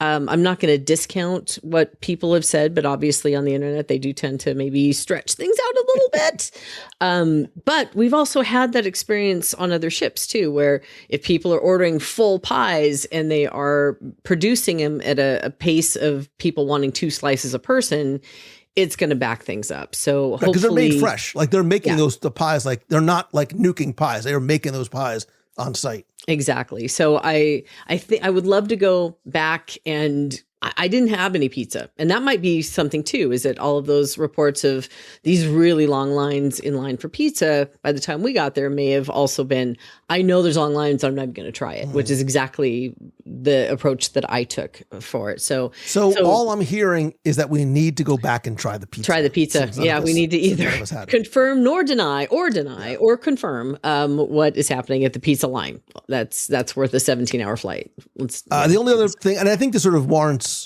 being mentioned as a quick service / casual, this is not the first, nor shall it be the last time that I mentioned San Francisco Street. The Alley Cat Cafe doesn't have food, but they've got like espresso drinks, and you can get popcorn and some movie theater snacks there because the Baymax Theater is right down the literal and figurative streets. And it's interesting because I think a lot of people walk past it and think it's like a prop storefront, but it's not. It's actually like a place. And I had a couple of I had an espresso drink there, and I had like a matcha drink there. They were lovely. The other thing we should mention too, there are some other snack spots and sweet treats. Wheezy's Freezies is continuing in the Disney Cruise Line soft serve tradition, but in Toy Story form. You make your own cone. You can get crew assistance if you want it. You can stack that baby as high as it goes. There's also and they're awesome cones. They're not the little. They're like sugar cones, which are better. So bring those on all day. Yeah, that chocolate banana, man. I don't know what it is, but that is the perfect little midday treat. It was definitely different. There's a Tiana's Bayou Lounge on deck 4 or 5. This is something else we have to go back for. In addition to the cocktails and specialty coffees, they have beignets that are like $2 each. And somebody said afterwards, it's the best coffee on the ship. And I'm like, now you tell me. Right. There's Apollo Cafe up on deck 10, which we didn't eat at. It's outside. It's a little toasty out there. Right. Where you can get premium coffee, wines, and you can get pizza there, as well as cannolis and tiramisu and tarts and things like that. This is a charge for that one. Same thing with Bewitching Boba and Brews, which we went to. I went once. I think you went twice. Twice, yeah. It is an Ursula themed. Bring them on. Boba ball, matcha, bubble tea in like this funky, like underground, think like underground K-pop meets Ursula. Like it's as much of a photo opportunity as it is a food opportunity. And I think the two that really bear mentioning and are wonderful differentiators, and we experienced a little bit of both. First, and I've never heard of either of these brands before, is the Bacha Coffee Room. Mm-hmm. And when I say coffee room, it's not like a little place like Cove Cafe. This is a giant room. There are 236 different flavors of coffee. I kid you not. They are paid. There's also like 900 different macarons and little like sweet treats in there. You can buy coffee there. You can buy coffee to take home with you. What I love, Becky, is the Bacha coffee that they serve there is also the same coffee that's in your stateroom. Mm-hmm. So you don't have to even buy it. You can just make it there. There's also the TWG Tea Salon, which is very, very subtly Beauty and the Beast themed. We did not realize this. This is Singapore's most prestigious tea brand. They also have macarons and patisseries, very exclusive merchandise and exclusive teas. I think he said there was 37,000. It was like he handed me the Encyclopedia Britannica and was like, pick your tea, boy. There were 3 menus. Well, there were 2 menus and then one large, if you need to reference, it's like the Encyclopedia of Tea. Yeah. And it had hundreds and hundreds of pages that explained all the different types of tea. And when you sit down and they hand you the initial menu and you open it up and it's threefold and it's like, okay, all of these lines are in teeny tiny print and they're all tea. And how do I choose? Which was a lot of fun. It's like, I like Japanese green teas. Okay, we have 47, but very, very knowledgeable, massive staff, all very elegantly dressed. Like and it's in the town square, right? So there's stuff going on around you. There's princess meet and greets going on, but it's this elevated experience. You can do like a formal like English tea service or an afternoon tea service. We went and had like little snacks and little tea. It was lovely. It was. Like I had such a nice experience there. And it is extra charge just to make sure that we put out there. Worth every single penny. Every penny. And even the tea sorbet that they had, that was, tons of different wonderful choices. And yes, worth it. Definitely worth it. You get the little finger say, I want to go back and do like the full, there was one, I think it was like $61 or $71 for 2. For 2, yep. You get like multiple tea selections. You get the little 3-tiered thing of like little finger sandwiches and little... The full honest tea service, which... That's what I'd like to do. The traditional tea service is what that is. And yeah, lovely. And the 2 other add-on specialty dining, extra charge, #worth it experiences. Palo, which is a staple on board all of the ships. This is sort of the continuing sort of the crown jewel. This one's a little bit different. It's 2 stories and has very subtle but beautiful Luca, which I love that movie, theming. And instead of sort of the warm golds and reds, this is more of blues and golds and constellations and accents of moonlights and things like that. But you get that same full Italian experience there that you do in the other Palos. We just skipped it because 1, I felt fat, and 2, we just ran out of food time. Yeah, and we looked at the menus and they were pretty much the same. So kind of figured that been there, done that. And if we had time, we would go. And then we totally ran out of time. Do you know why we didn't, Becky? Why? It's our fault. Yep. We did it to ourselves. Do you want to know why? Because we went to Mike and Sully's. Three Not times, once. yeah. Not once, but 3 times. Mike and Sully's Flavors of Asia is obviously a Monsters, Inc. inspired by Harryhausen's restaurant, which is not one, excuse me, not 2. It is 4 different distinct experiences under one roof. You have a full service Japanese steakhouse. There's a teppanyaki room with just 2 tables, omakase style dining. And omakase basically is, it is a multi-course as the chef decides type of menu.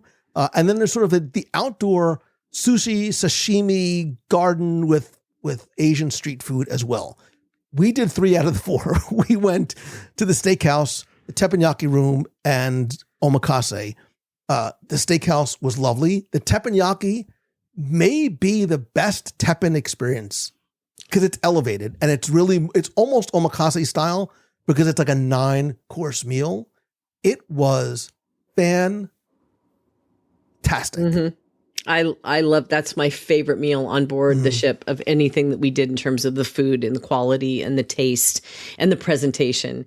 And it's funny because you know me, I love teppanyaki. It's probably my favorite way to consume food. But it wasn't so in your face, right? Because some of them can be really loud and really in front of you and kind of a little loud for the type of experience you want. This was a great balance. They still did the entertainment stuff, but it wasn't so loud that it was impacting the other restaurants that were right around you. I really love that experience. And it was one of the only times out of the years and years that I've known you that you've basically said, I can't eat another bite. There were... Yeah, I tapped out. You did. And in Mike and Sully's, you did it twice. You tapped out twice, which tells you that there are definitely there's enough food to go around at that location. If the rooms had microwaves in them, I would have taken half of my meal and had that for the next day for lunch because it was that good. Yeah. And the staff was so attentive and the chef was amazing. Again, entertaining the kids that were at the table, but not going so overboard that, you know, they weren't throwing shrimp at our faces like you get at other places, which kind of is a blah to me. It was fun, but not silly. Like, I don't know how else to say it. Like it was elevated, but there were kids there and they were having a great time. Yep. Becky was well behaved. The kids were well behaved. It was a lovely experience for everybody involved. And the chef was personable. The service, service too there. Service was outstanding. I think at Mike Sully's. Absolutely. And I love that whole play. I love the whole area. I loved the theming. Well, of course, Japan. Gotta love that. And my favorite thing was when at both omakase, which we'll get to in a second, and the steakhouse. Oh, and the other location, they presented me with a choice of knives. Yeah, I was like, dude, bad move, man. Like, you didn't get to take the knives home, but your steak knife. It was so cool. It's like, here, this is like this really, this is a pretty knife. This is really pretty too. This is the sharpest one in the box. I want the sharpest one in the box. Didn't quite say it like that, but that's the way you heard. But that's what it is. Omakase is almost, because you sit at, so if you've never done omakase, it is a very intimate, usually limited to like 6 to 9 people. It does come at a premium cost, and usually there's potentially 2 different levels of it, depending on how you might want to level up some of the food options. But the chef is there, and you're watching him or her prepare your food. Everything's being explained to you, so you understand the storytelling and the meaning and the ingredients that are in every piece of food and how it's paired with what's coming before and afterward. And if you want sake, like it is a lovely. It is one of the nicest omakase experiences I've had. Yeah, and it wasn't rushed. And everything, like you said, was explained. There were some things that weren't to my taste. And again, that's just fine because there's some stuff and you have somebody else at the table. You say, here, don't make me look stupid. Go ahead and somebody else eat this. And I'll take your plate that was empty, 5 seconds ago when you inhaled the dish and pulled it over. But I love the fact that you if you don't eat everything, that's fine. You're still going to have a lot of food. And it's the second place where you were like, I'm tapping out. I'm handing you one of your favorite dishes ever, and you're like, nope, I'm done.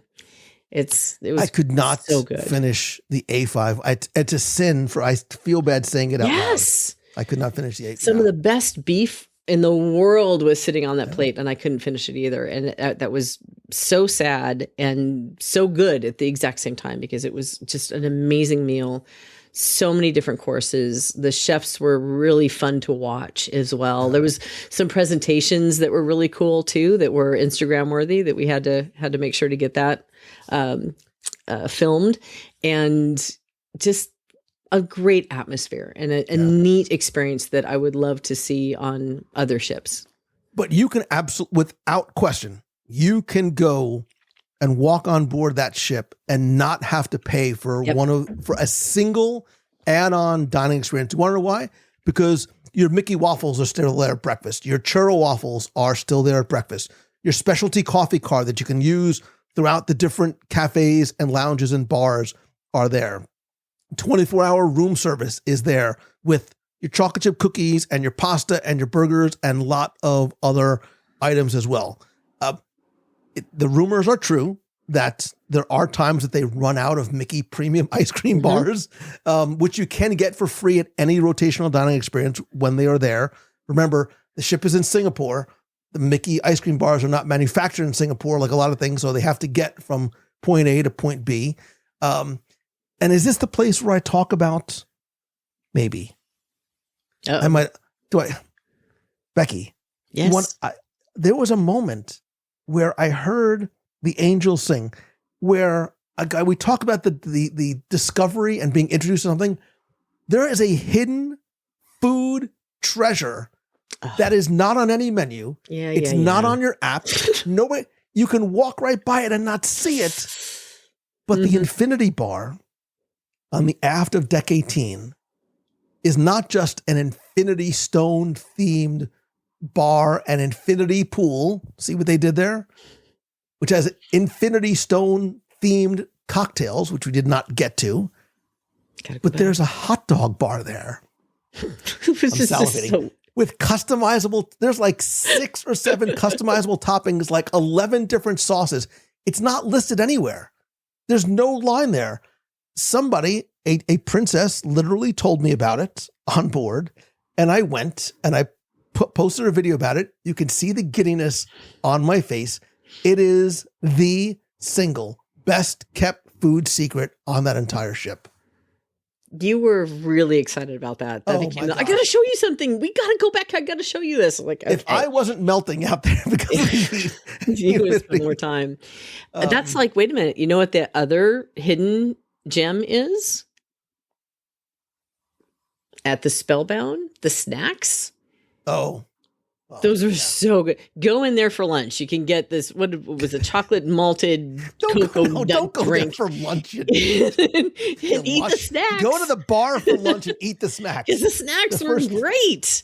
I just wanted like a Ziploc so I could put some snacks in, go, oh, sorry, I ate it all, and then take those to my room so I could have snacks at night. Look, here's the bottom line truth about dining. You will not eat everything on the ship in 3 or 4 or 7 nights. You will try, you will fail, and you will spend that last morning quietly mourning the restaurants and experiences you never got to. Plan your meals, prioritize, be strategic about it, and then go back to Cosmic Kebabs one more time because it is that good. It's that good. I do want to mention something though, so it doesn't catch other people off guard like it caught me off guard. At the rotational dining, not all the beverages that you might be used to being included are included. Most of the sodas are the typical Coke products, some juices, that type of thing. But I ordered a ginger ale and discovered that is not included as part of the package. So if you're ordering in the rotational dining, just make sure that you ask what's included and if there's an extra charge for what you're looking for. Absolutely. Moving on. We're only halfway through somehow. We're going to go, I promise we're going to go faster. Sure. I really tried to get this done in under an hour, but there's so much to cover. You say that. For number 5, I have a question for you. Mm-hmm. It's a rhetorical question, so don't necessarily answer it yet. Is the Adventures entertainment the best on Disney Cruise Line? If you prioritize live entertainment, maybe not even above all others, but if it's something that is important to you, the Disney Adventure delivers not something, but some things, 2 words, that the rest of the Disney Cruise Line fleet just cannot match.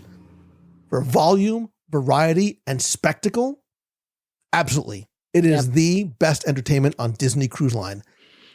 And there's a reason why, right? And then because the entertainment has to carry more weight on this ship than any other ship because there are no ports. And I think Disney knew that going in, which is why they built these sets and stages accordingly. What they built, screens on the back of Imagination Garden, I'm looking directly at you, is extraordinary. What do you have to say? Oh, I was going to say it's like, the world revolves around the Walt Disney Theater on all the other ships, but this has 2 because it's got the outdoor theater and the indoor Walt Disney Theater. So you've got so many shows that are double at that level, at that production level, at that staging level, at the talent level. You can go, I think we only saw 1 show in the Walt Disney Theater, and the other ones were in the Imagination Garden. And the level of professionalism and production and awe and wow and OMG was off the charts for both of them. And I want to talk specifically about what we saw in some of those years. Additional credit has to be given to both the cast and the crew, because the crew is just as important. On the Disney Adventure, they don't just do 1 show, 2 show, 1 show, 2 performances at night. They will do multiple shows 2 or 3 times in a day. So on a regular domestic Disney Cruise Line sailing, the cast may perform in 10 shows like in an entire week. Where here, they'll do like 19 to 20, 21 in a week. They work. They work and they deliver. In the Walt Disney Theater, again, we hear Broadway style, Broadway quality. Remember is the crown jewel, a show created exclusively for the adventure, one I was very excited for because it involves one of my favorite Disney Pixar films, which is WALL-E. WALL-E and Eve come to life. I don't mind admitting this because I'm an idiot. I really thought when I first saw WALL-E that he was an animatronic. The puppetry and it's doing it a disservice to call WALL-E a puppet, but the way it comes to life through puppetry and animatronics, and then it's not just about those 2 characters because it takes you through scenes of Little Mermaid and Aladdin and Coco. Like, this is classic Disney magic. Mm-hmm. Like, I was bopping along, I was singing, I was crying, like all the, like this. Again, I know I have recency bias, and I love Moana on The Treasure. Is this one of the top 2? I'm trying to be fair all across the board. On Disney Cruise Line, is this a show that you should see more than once? Absolutely. Yes. I'm with you there. I'm personally, Moana's still number 1 for me. But the spectacle and the production of Remember and how it weaved in so many stories and it got to the heart and it did all the things that good Disney storytelling does. And like you said, trying to figure out how the whole thing was being done was a lot of the fun for me, because being from a backstage background, it's neat to kind of try to figure it out. It didn't take that long. But if you kind of wipe that away for a second and just let yourself be in the story, it was WALL-E. Yeah. Yeah. I loved it. While you were doing whatever you do in that spa thing, I'm not a spa dude. I'm not a sweets guy. I'm not a merch guy. I'm definitely not a spa guy. You were so weird. I did go and see Seize the Adventure because the same princess that told me, hey man, you need to go check out the hot dog bar was like, oh, it's the same, but it's a little different. And it was. And it is a sort of a fan favorite from the Wish class, which is carried over. Captain Minnie takes Goofy on this musical adventure, but some of the characters are different. And this princess explained to me because different shows, different characters, different movies resonate differently. So, for example, Tangled is very, very, very, very popular. So Rapunzel was part of the Seize the Adventure show. It's similar, but slightly different, and nonetheless for it, all of these shows, every single performance is very, very, very popular. When they say get there 30 minutes early, you might want to add on an 45 an hour. I would say add on an additional 15 to 20. But what I do appreciate is how they structure the seating for the garden. So in front of it, there's like a faux grass area. No. This is, we're still in the Walt Disney Theater. Oh, sorry. Yeah, we're still in the Walt Disney Theater. Sorry, I thought you were switching out. We can switch out. We can switch. Okay. My fault. So those are the two that take place in the theater. Outside in the garden stage. This is in the Imagination Garden, which spans decks 6 through 8. It's this outdoor amphitheater, which is surrounded by these incredible 3-deck high LED screens. It also has this stadium seating in this sort of like middle hump in between like the forward and aft of the ship, which is also covered so you can sit in the shade. This is the beating heart of this ship's daytime and nighttime entertainment. What they are able to do in this space is remarkable. I'll quickly go through what is here, and then Becky, we can touch on some of the ones individually.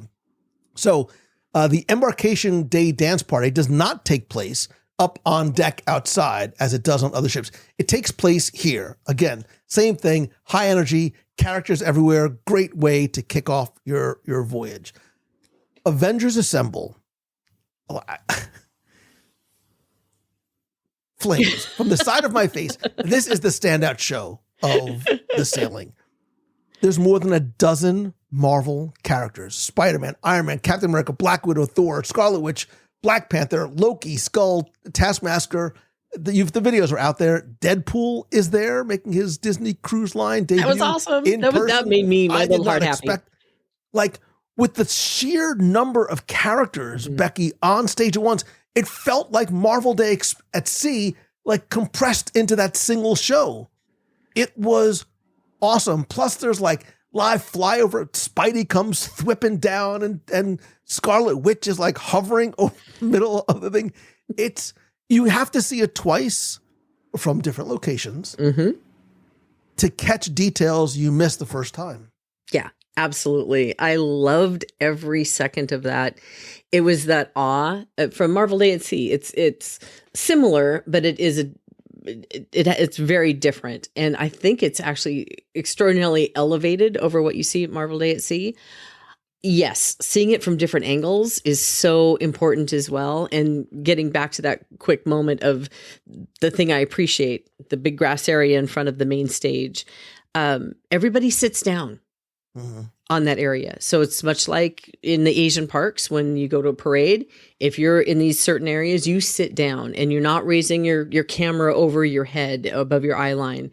So everybody can squeeze in that area and still have a wonderful view. I really appreciated that. But if you get there 45 minutes to an hour early, there's a couple of spots you can get up close and sit on a little railing area. But of course, the best view in the house is going to be those who have those staterooms that are right there overlooking the stage area too. So just a side note, I would avoid deck 10 itself, which is the lower level. Make sure you're up on one of the higher decks for the best view. He doesn't like the sun. I don't like the sun. Or children, being surrounded by children. Wow, no, What? It that's wasn't not me. what we were It was- talking it about was static. whatsoever. But to be honest, it is hot out there. It's It hot, is yeah. is really warm. There's one side that's going to be really sunny, and there's one side with shade. So everybody's going to the shade side on the daytime performances. Obviously, Marvel's at night, except for the early show because it still might be some sun out for that. But it was It was nice to come back to Orlando and cool off a little bit. So. It wasn't Hong Kong hot, but it was definitely close. It's definitely close. warm, definitely toasty out there. But I just love the way they've set this up, and like you said, doing the screens in the back so they can set the stage differently for different performances and all the other shows that appear there. I just think it was brilliantly designed. Yeah. We also saw, I think I dragged you there slightly reluctantly, other than Becky, like you need to see it. Again, we talk about some of the differences, things that resonate culturally one place over the other. For whatever reason, we here in the States do not love Duffy the way he is loved and adored and revered and respected on the opposite side of the planet. There is an entire Duffy store and there's an entire Duffy show called Duffy and the Friend There Ship. are See what they did there? Duffy stores. Remember, there are two, count them, two. And by the way, just so you know, that was one of the things they changed. Duffy is now in the Walt Disney Theater. Oh, Yeah, Duffy I think and the Friendship? Yep. I read that the other day. I think it might have something to do with the heat and the bear costumes. There What do might you be. mean what do you mean costumes? Yeah, you know what I mean. The bear fur, whatever's going on. Poor out there. Tippy the tur. It's poor warm. Tippy, It's poor Tippy the freaking seagull. hot. So It was. so that one was. But moving. man, Duffy, Duffy is a rock. Duffy and his friends are rock stars. Yeah. Like Duffy, the lines for Duffy Longer and than the any cheers other. for that show may eclipse Mick. I know it sounds blasphemous, but it may be true. There was also another show that I went to go see. Again, it might have been on your spa day. It's called Mickey's Color Spin Dance Party. I think I might have posted a video, or I'm going to post a video. It's this cool, when I say interactive dance party, I'm not kidding, because the folks, young or old, grandma down to like the little 3-year-old, who are standing on that, like you said, there's that faux grass area, and there's that respect of the space in between that grass area and the stage, so everybody can see everybody. It's wild, man. Like, the old lady will push you out of the way for a pin, but she will give you your space when it comes time to watch a show. But like, it's these like Disney hits sort of remixed. Like, the characters are dancing, everybody's dancing. It is one that I think may have the most broad appeal, from the characters to the music. Like, there's something for mom and dad, and there's something for the kids. And other than the blazing heat, it was super fun just to watch. I almost found myself like moving a little bit, but then I was like, there's cameras, so maybe I shouldn't. But Becky, I have 4 words for you. Okay. And you would not think that this is something that I would go to for one reason, but I was drawn in for something else. Because if you hear a musical workout, you're like, Mangello's going to avoid that and run to the buffet. When you hear Baymax Super Exercise Expo, I am You're in. all in. I was up front, baby, because I dig me some Baymax. It is this musical workout hosted by Baymax and Hiro Hamada. And again, it gets everybody of every age up to stretch and dance and move to music. Like, if you've ever seen videos, like it reminded me of videos of like in Japan, where a lot of like factories and things like that, like in the morning, they'll have like group exercises. It's that same type of thing. This is not like Taibo or anything like that, but they're leading. It is so fun. It is so funny. And it's almost like this little like aerobics class, or like fitness. I've never actually been to aerobics class, but I think with characters. So it's not like this, it's not like a produced stage show, but it's so fun and it's so entertaining. And because I was standing and moving slightly, I feel like I worked off all of my like omakase from the night before. Right. Pictures or it didn't happen. Just, yeah. Well, and like Baymax was fun and funny. And then for all these shows, and we'll talk about the character interactions and how they're important and how they're different. When the shows are over, the characters just come to the end of the stage and they hang out because all people want to do, again, I'm generalizing, but it's true. All people want to do is turn around and take a selfie with them. So like they actually canceled a Captain Jack Sparrow show, or it's been put on hold or whatever it is. But there's a Captain Jack Sparrow like selfie experience where he comes out and he's just up on stage and he's talking to guests, and all you do is go over and you take your selfie and you move on. Those Marvel characters just hung out there like at the end of the stage, like for a long, until everybody got their picture. It reminded me, that is the way to do it. It reminded me of what they do at the Haunted Mansion at Halloween with what's her name out there, talking to the guests as they were walking by so they can get the picture as they go, and she would converse Carlotta, with them. yeah. Yes, thank you. That's what it reminded me of, watching him, because he would just go from side stage to the front, the other side, and talking to people and posing for selfies. And it's a great way to do a character meet and greet when you have 6,700 people on board and everyone wants a picture with you. Because with the characters, one of the things that happens is, and I'm sure it's on the list and I apologize for bringing it up early, is if you want that scheduled meet and greet with your character, it's a virtual queue and you have to grab that reservation, which aren't available until you actually board the ship. And then they randomly show up, and you have to kind of watch your app, which is one of the negative things that I'm sure they're going to work on. But when you have so many people whose highest priority for their entertainment is to get a picture with a character, which is part of the cultural thing as well, you got to kind of figure out how to do that and not disappoint people. Yeah, we're going to talk about characters specifically next because it is such an important part for a lot of people on Disney Cruise Line. There's just two other quick things I want to mention from an entertainment perspective. One is Moana Call of the Sea. That takes place at the Wayfinder Bay stage. That is in the stern of the ship. It is this outdoor pool stage. You don't have to make a reservation for or queue for. You can go and sit out in the sun. There's some covered areas. Or if you have a certain type of category stateroom, your stateroom could look over the stage and you can watch from your stateroom, which is really nice. It's about 15 minutes. Very, very sort of light in terms of set dressing, fabric choreography and music and some water elements and things like that, up against the backdrop of a stage and obviously the real ocean itself. I think this is a show that's continuing to iterate and sort of use a sort of to find its way. But I think because you have the ocean behind the performers, it's sort of something that no other theater show or even land-based Disney experience really replicates. That's true. I did enjoy listening to the music. My stateroom was off that back, so I could sit on my balcony at night. And when I could hear it, the show starting, I could just kind of wander out there and listen, or in the daytime, which was really nice. For entertainment, did you want to mention the evening? That's exactly where I'm going. Okay. Lion King Celebration in the Sky. Obviously, the Disney Cruise Line ships are the only ones that do fireworks at sea. Disney Cruise Line is the only one in this area that does fireworks at sea. And this one, if you've seen Pirate Night on the other ships, once again, Disney Cruise Line turns this up to 11.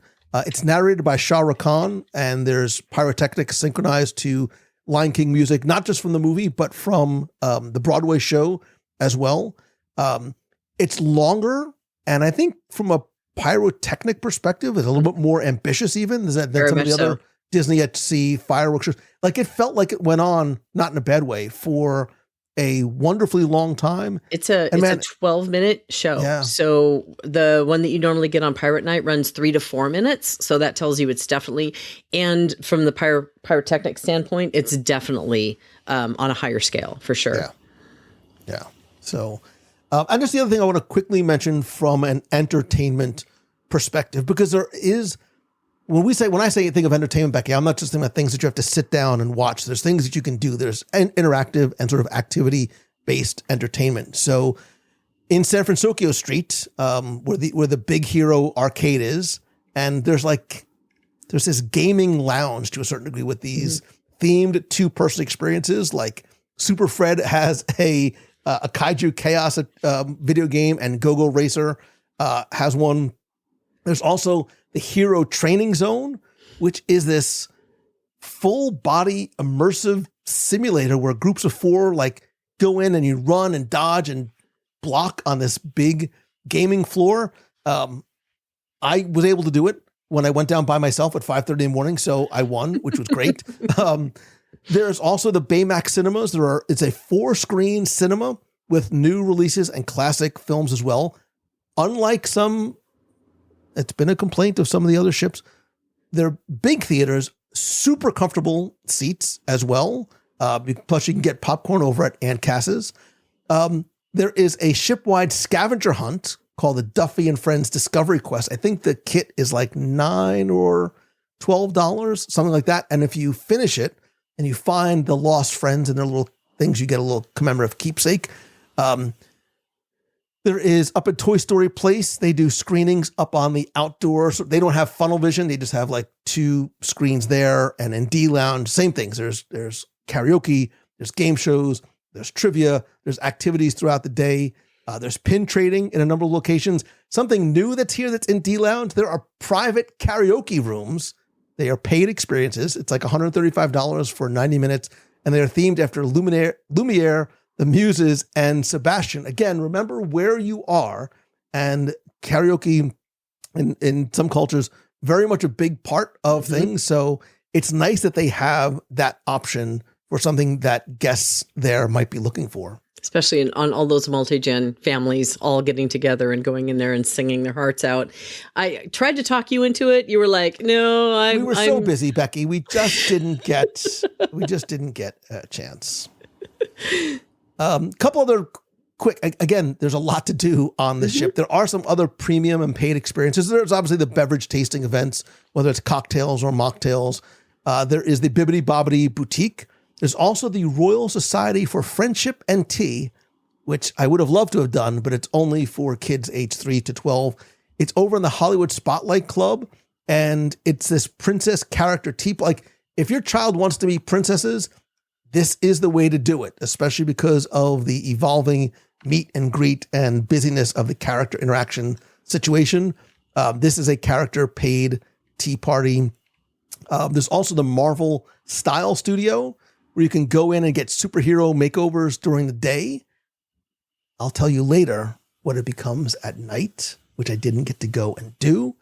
And lest we forget, Becky, in Marvel Landing, one of the 7 different themed areas of the ship, on Deck 19, there's not 1, there's not 2, but 3 different attractions. There's the Groot Galaxy Spin. It's a spinning ride with cool music. There's the Pym Quantum Races, which is like, they're not bumper cars, but they're like Ant-Man themed mini car rides in this oversized car toy track, which has some very, very cool Easter eggs there.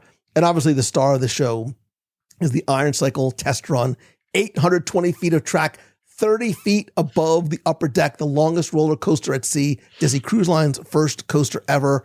It allows you to test drive Tony's Iron Cycle prototype with Friday as your guide. I did it. It's wild, man. It is unlike anything, because you're not like strapped into a vehicle like you are like, think if a motorcycle and Tron Light Cycle Run had an Iron Man themed baby, it would be like you sit 2 people front to back and you lean forward and you're like, you have this big, obviously you're strapped in. It's very, very, very safe, but you're strapped in, but you're sort of exposed all around. And the views that you get of that ship and these like hills up and down and the banking curves over the side of the ship, it is super, super cool, man. I see why it is as very, very, very, very popular as it is. Yeah. And some interesting things about that experience. I did not do it. That terrifies the bejesus out of me. Just watching it was excitement enough. I love the fact that you cannot take anything with you. You have to go through a metal detector before you can go up to be in the queue, or after you go through to get in the queue. But watching everybody's faces, it was definitely something that people have never experienced any sensation like that before. And you could tell from the screaming and the giggling and the I need to do that again feeling. It's definitely the superstar of that deck. Again, it's another one of those things that you have to grab a reservation for, which Hunger Games Part 2 to get it. But I think what they've done there is exceptionally exciting and perfect for the space. Yeah, again, and I think they're going to continuing to iterate. They're going to have long. The Iron Cycle does not run all day, all night. Right. So there are limited times. So you can't just get online for it. You do have to sort of reserve it. It's free in the app. Mm-hmm. But I think, again, to sort of round out the discussion of entertainment, I think entertainment really is the ship's biggest strength, and Disney nailed it. It's what Disney does best, from storytelling and entertainment, and the scale of that garden stage and what they're able to produce there. It's such a variety of different types of shows. And if you weigh, if your sort of barometer of entertainment is not just quality, but spectacle and volume and innovation, this is the best Disney has done at sea. Definitely knocked it out of the park for sure. Yeah. in that arena. I do want to mention, though, you were talking about in San Francisco where you're playing the games. Those are included. It's not something that's an extra charge, which I found really nice. I do believe that there's credits. You do have to tap your key card, and there's only a certain number of times that you can play, just so that per one day. person doesn't. Certain number of times you can play per day, but you can add on credits if you want to. Cool. The secret, don't tell anybody, is that all the games are open all night long. So if you can't sleep, or if don't want to sleep, or a combination of the two, and if you happen to go there at 3:45 in the morning, not that I did that twice, I'll talk about that later. I can't get ahead of myself. Okay. Because I think we need to, we have to talk about the character experiences and sort of the entertainment, the interactive entertainment, because it's different and it's next level. And look, it's one of these things that I think that illustrates how Disney is learning and iterating, because what happened on the maiden voyage and how guests were booking advanced time slots to meet characters changed by the second sailing, right? And they switched to what they now call selfies at sea, which is where you basically reserve windows of like 15 minutes or so instead of these one-on-one interactions where you're taking a long time and having conversation with characters can appear at a short distance. You don't have to sort of get on long lines to make runs, and you take selfie style photos, no hugging, no autographs, no extended conversations, whatever. But the also, and where it is now is sort of this hybrid system. So there are some things that are selfies at sea because some people want a little bit more than just that. They wanted to get in there and they wanted to hug. So there are selfies at sea that you can take. There are walk-up traditional character meet and greets. There are reservation-based meet and greets. And I think what you hear and what's happening today can evolve and change tomorrow. It's unique to the adventure, right? No other Disney Cruise Line ship uses this system because there's a few different things. The number of guests, the number of characters, and the way, and again, forgive me for painting with a broad stroke of the brush, but the way character interactions are, what expectations are of guests. Mm-hmm. They don't necessarily want the long conversations. They want to get in, get some photos, and move on. So we might want to go and have a 5-minute conversation with Jasmine. I'm not speaking for myself. Don't make it weird, Becky. But here it really is more about just getting the picture, and having a Disney Cruise Line PhotoPass photographer take it for you, or you take it for yourself, and you move on. So there are sessions that are geared around character groups. Like there's a Disney Royals block that you can do with Jasmine, Rapunzel, I think, and Snow White. And there's a Disney Pals section with some of the members of the Fab Five. You could meet Baymax in San Francisco, Spider-Man at Marvel Landing. But there's also just random character interactions. Like we were just up on Deck 19 one night, and Black Panther's just like hanging out by himself. Yeah. And I was like, is this like a dude in a Black Panther costume? No, it was actually Black Panther. And that's what I love too, is that you do have those random characters that are walking through. So much that I love about Disneyland, right? And I remember seeing Tiana just walking through, and she was mobbed in a good way. It mobbed it, just people just wanted to see her, and she would sign some autographs where in some of those sessions, the photography ones, they don't sign. It's just you're taking a picture and moving on. She was signing. She had people all around her, and as she started walking off, all these little girls in little princess outfits were right behind her, and it was so adorable, absolutely adorable. So to have that great mix, and again, painting with a broad brush, that culture tends to really value those pictures with the characters. So they have a lot of opportunity for that, whether it's the selfies or whether it's you were lucky enough to grab one of the reservations or that you ran into one that were just hanging out. There's a lot of opportunity, but you just kind of have to know what to watch for, know how to grab those reservations if you really want one. And then figure out what characters are available for those selfie opportunities, because they're happening all day long. Yeah. And if you look at the navigator and scroll through it, you will see that character interactions really sort of dominate what the activities are on board, because they are so important to so many people. Again, you're giving people what they want. So you're not going to find as many trivias maybe as you would as character interactions on board, because there is such high demand for them. But once you get on board, and I think now the way they have it set up is once the assembly drill is done, that's when it opens up. And again, those popular slots fill up very, very, very quickly. So you and your family like practice with your little like thumbs and getting on board, and open up your navigator the moment those slots open. Agreed.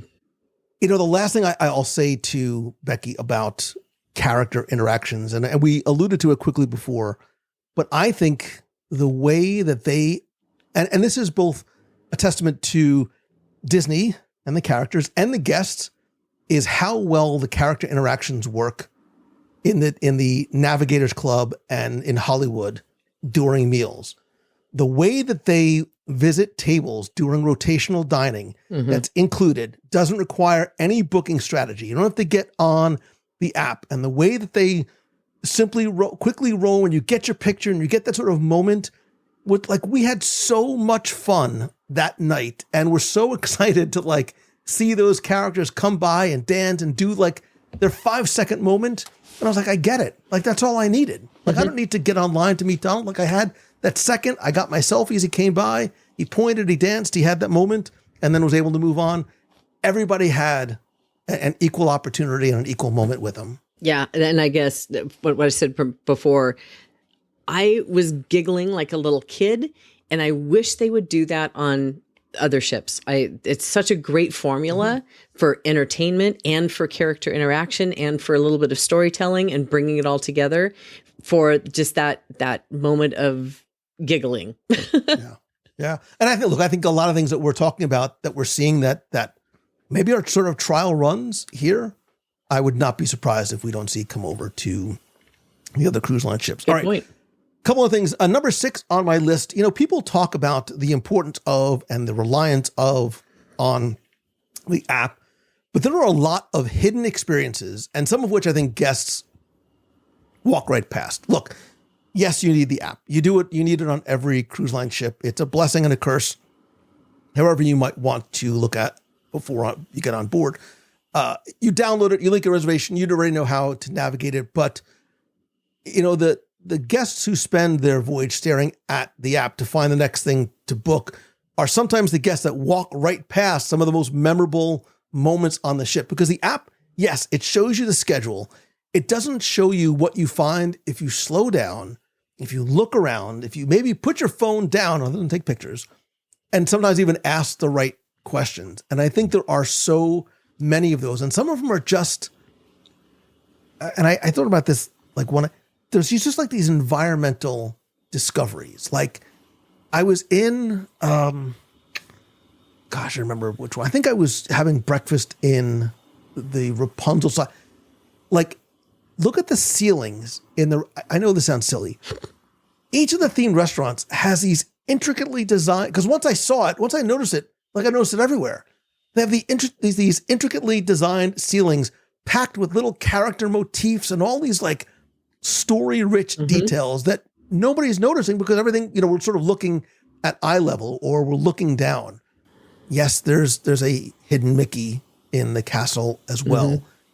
Look at the stained glass panels there. Look at some of the other details in places like Town Square. Look at the characters hiding in the trees in the Imagination Gardens.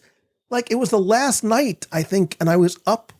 I think I was getting on an elevator, and I looked out the windows, and I was like, there's Spider-Man hanging from this, like, almost like a sconce off the side. I was like, and then I'm looking at the trees. I'm like, wait a minute, there's like Cheshire Cat, and there's Mushu, and there's all these.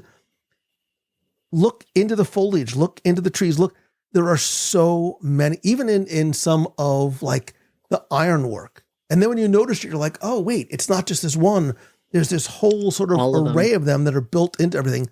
I think the storytelling is remarkably good.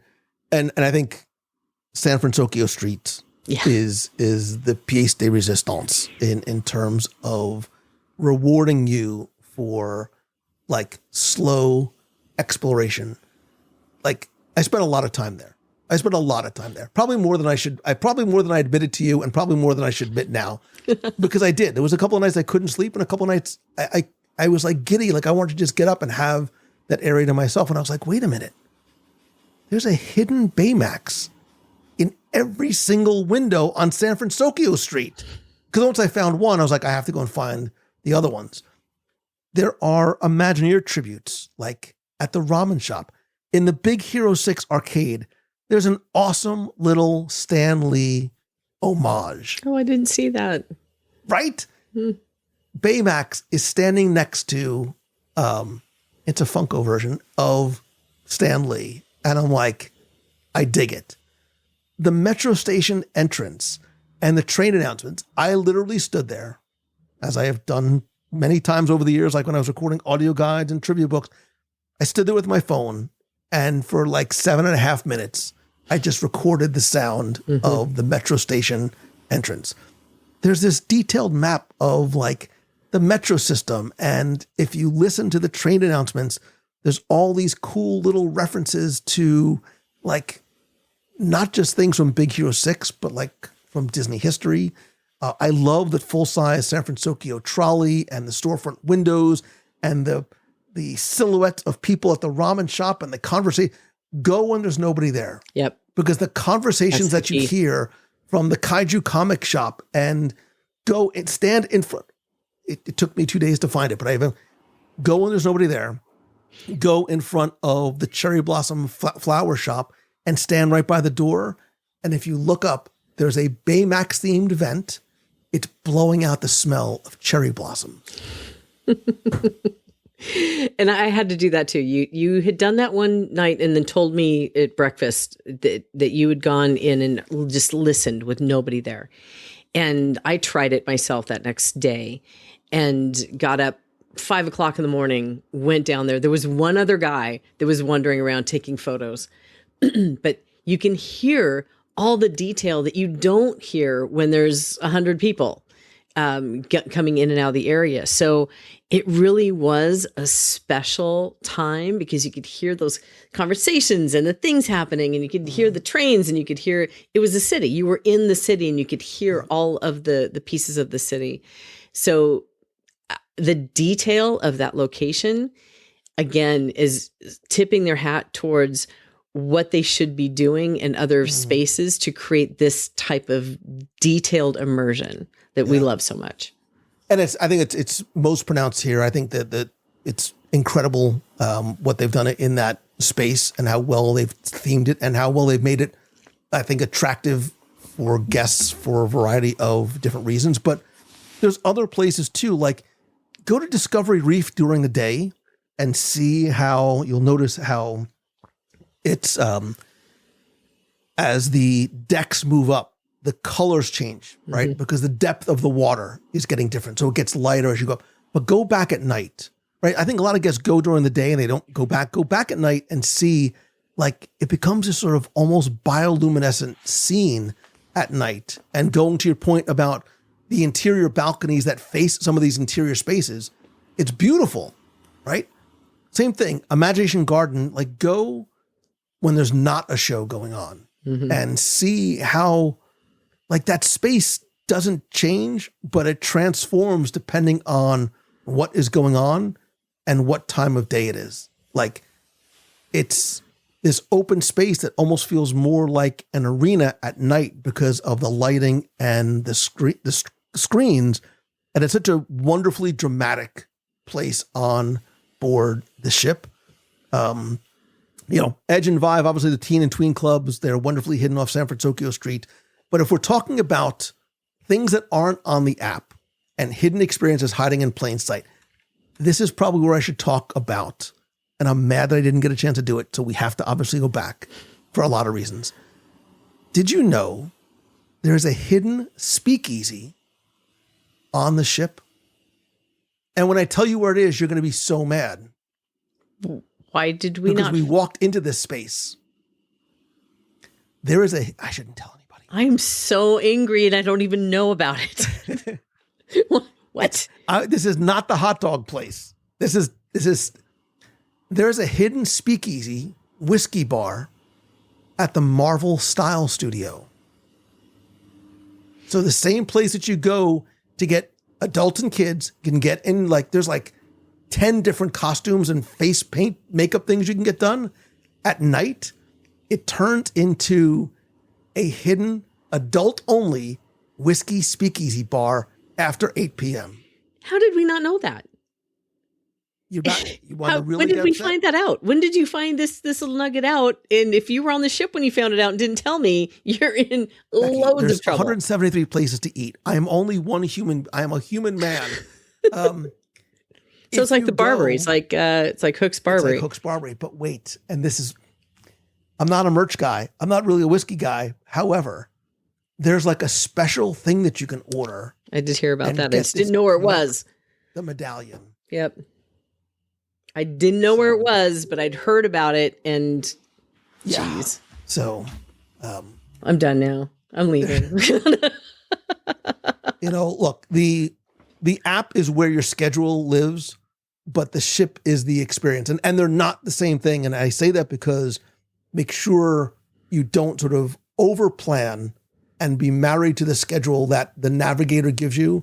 Like, look up from your screens,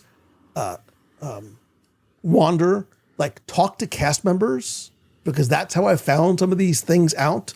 Because you want to be able to the person who's able to come home with these stories and come home with these things and share it with others. Yeah. All right. We have 3 more things. I want to go, gosh. I'm not even to my favorite yet. So I'm waiting for that. Oh, I know. Becky's going to have a lot to say about something. Yeah. This ship is beautiful, right? Thematically, color palette, but it truly shines at night. Yeah. This ship, obviously, was designed to be experienced in motion, right? But there's a transformation that happens from day to night throughout the entire ship. And the longer we were on board, Becky, and the more sort of aware I became, I was like, oh, you can tell that Imagineering very carefully and thoughtfully and strategically and brilliantly designed lighting programs and those bioluminescent effects and these theatrical transformations that happen in and around the architecture itself. And the more you visit different spaces at different times, it sort of reveals an entirely different ship. And it's not, I don't mean that sort of metaphorically, like it does. It reveals a different visual experience. And I think most guests, myself included, discover it accidentally. And if you're planning to go on the adventure, I think it's something that you should almost plan for, right? So I think Discovery Reef on deck 10 aft is probably one of the most dramatic, because you have this open air area that's set amidst sort of these coral reefs, and there's Dory and Marlin and Nemo out there as well. And at night, it really sort of takes on this bioluminescent look, and you're like, and I was like, man, this is where if you have one of those reef view staterooms, your view might not be of the actual ocean, but this imaginary ocean inside is really, really super cool. It was really cool. I loved sitting there. One night I just went in there and sat in there and just looked around and listened to the sounds and looked down the way towards where Apollo was and how it changed. Again, like going from different lands in a theme park, moving from one to another. Everything about that ship at night is gorgeous. And my favorite place is standing near the big Mickey statue.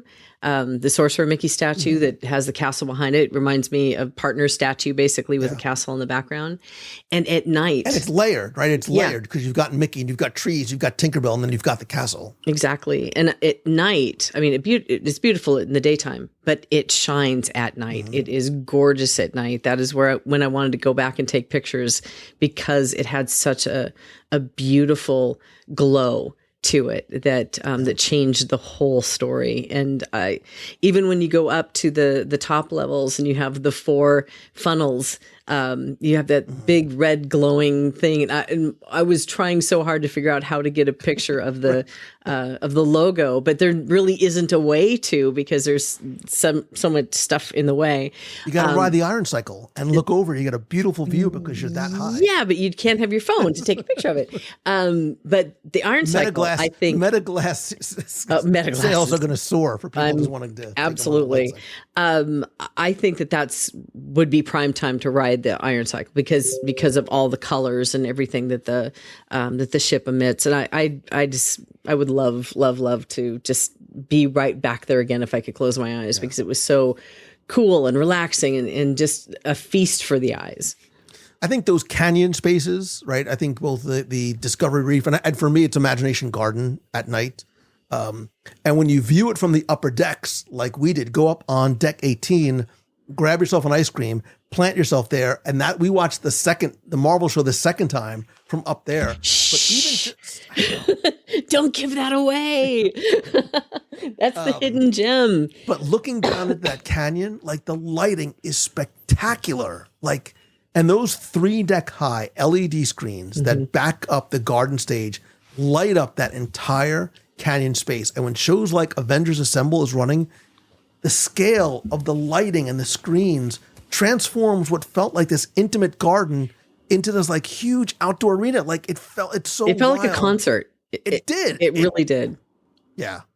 And I think the other places to mention are Wayfinder Bay, tucked over at the stern. During the day, it's sort of this retreat. It's sort of a quieter retreat from the rest of the ship. And at night, with the ocean behind you, and there's no ports and there's no lights, and usually there's like an entertainer out there, and the sun is not blazing down.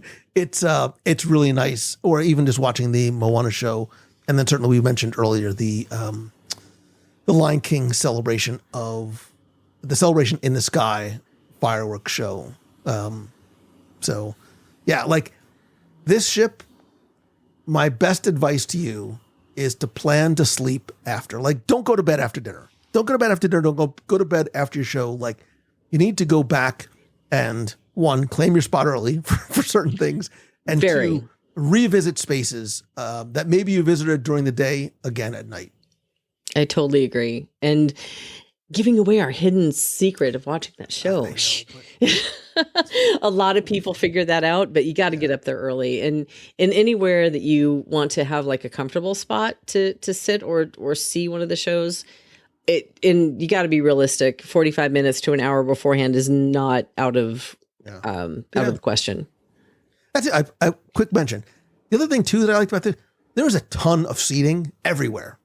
Like seating is not, some of it's in the sun, but there's a lot of just places to sit and places. We found a lot of different places to go and get work done and stuff too. But even if you want to just sort of get away or get into the action, there's a lot of places to sit. All right, a couple of more things.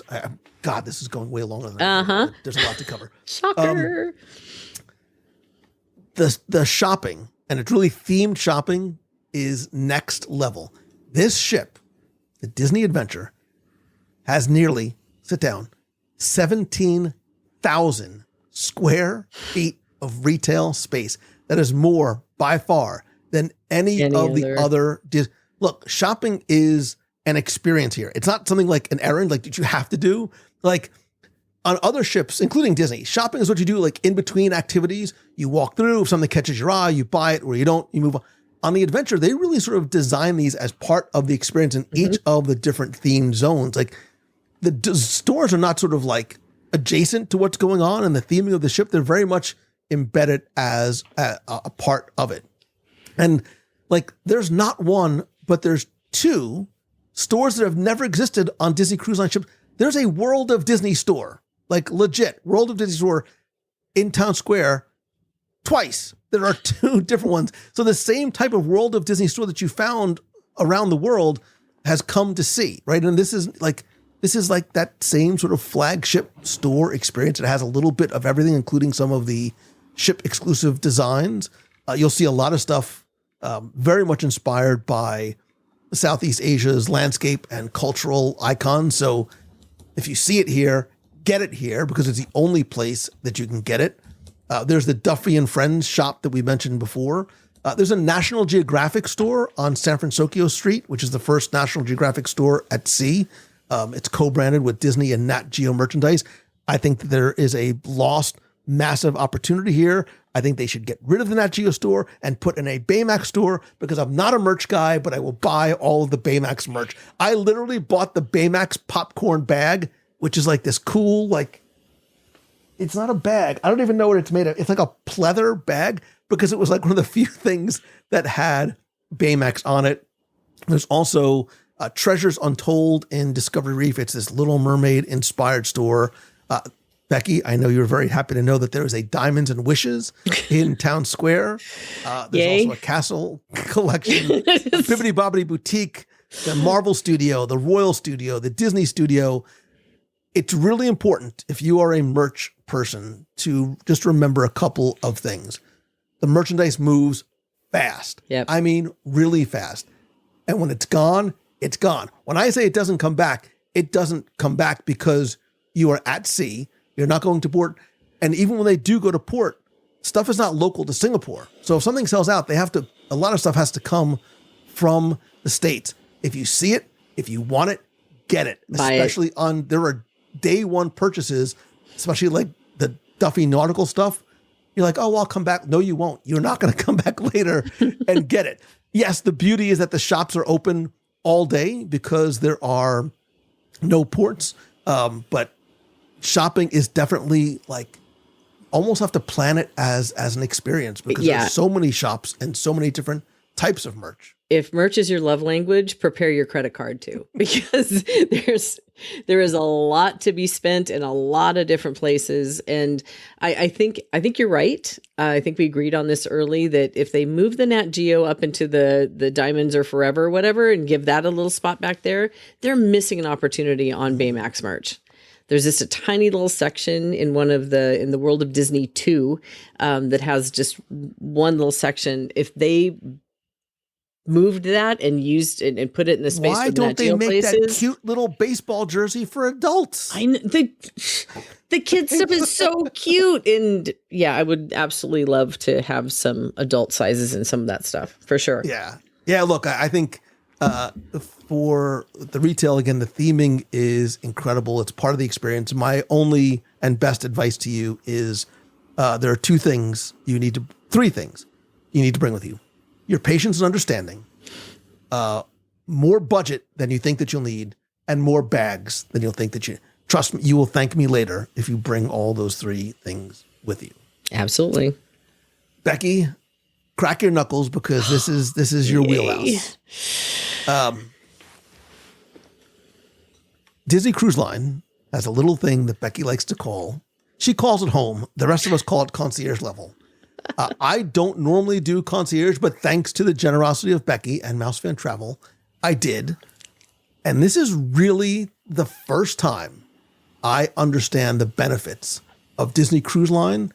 And I think more importantly, in terms of contextually for the adventure, why it's different than other cruise line. Because this is a ship, I think, and Becky, you can tell me otherwise because I know that you've done concierge on all the other ones.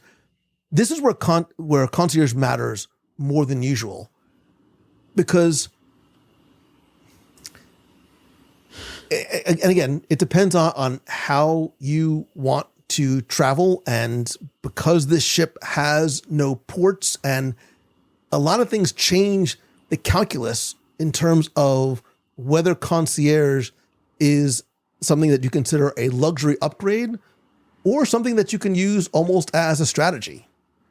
Definitely a strategy with this one. If you were going to do concierge on any Disney ship and you could only do one, this would be the one to do it on, because it has so many expanded benefits to being on this level. And it's not just one level, it's 3. I have never seen a concierge level that was so expansive. And just a quick rundown of what you have here.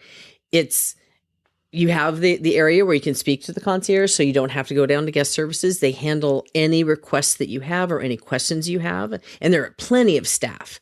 We never had to wait more than just a few minutes, especially during their busy times. But the important piece that knows you, by the way. Yeah, right? they do. They get to know you right away. I walked up and they knew my name, which always freaks me out, because it's like, wait a minute. Did I show up? Is there a RFID thing? What's going on here? You're How flagged, do you know you're that flagged in the was me? system, but that's a whole other conversation. Yeah, probably. But this one is very unique, because not only does it have the area where you can get your beverages, they do have an open bar from 5 to 10, I believe it was. Snacks all day long, which there were a couple of times when the lines were kind of long during the lunch times. And we thought, you know what, let's just go to concierge and grab a snack up there. And they do have some hot meals, small plates that you can get. And then there's everything from fruit to cookies to small sandwiches, all kinds of things that you can get there. But the things that really impressed me was, first of all, when you first walk in, on the right are the desks with all of the concierge desks. On the left is a private merchandise shop only for concierge guests. So if you want to do your shopping, and they also had, the most popular items were up there, but they also had concierge specific merchandise too, which is awesome, because you see some of that on some of the ships, but not like this. There was all kinds of things to choose from hats to pins to bags. A lug bag was up there, just a ton of different opportunities. You keep walking and there's a staircase to level 2, and there is a private concierge spa. Did you hear me? Only for concierge guests. Lou never really realized this, but there's also a private fitness center just for the concierge guests. But in the spa... Was that dark, scary place off in the back? Cute, yeah. So the cool part about the spa is they also have a mini rainforest room, and it's complimentary for concierge guests. So you could go up there any time that it was open and just walk right in and enjoy the rainforest room without having to buy a pass, which you normally have to get. That was incredibly cool. They also had 2 private spa suites. One was Mary Poppins theme. The other was, I forget. But you could rent those out for 4 hours for $900, I think it was. And they were full on suites, and you could enjoy your treatments in privacy up there. They had massage tables, and they had where they could do mani-pedis and facials and all of that up in the private spa suites. I thought that was really ingenious and brilliant of them to do. There is also, go up to the next level, and it's a private pool deck just for concierge. And again, one of my criticisms of the ship is there isn't a lot of pool space as a whole, given the number of people who are there. Obviously, from the culture, they're not really, I'm going to hang out in the sun by the pool type people. So the space was probably much better allocated to other areas. But to have that private space just for the concierge guests, and it was not small. It is a very large deck area with plenty of seating. There's also a bar up there.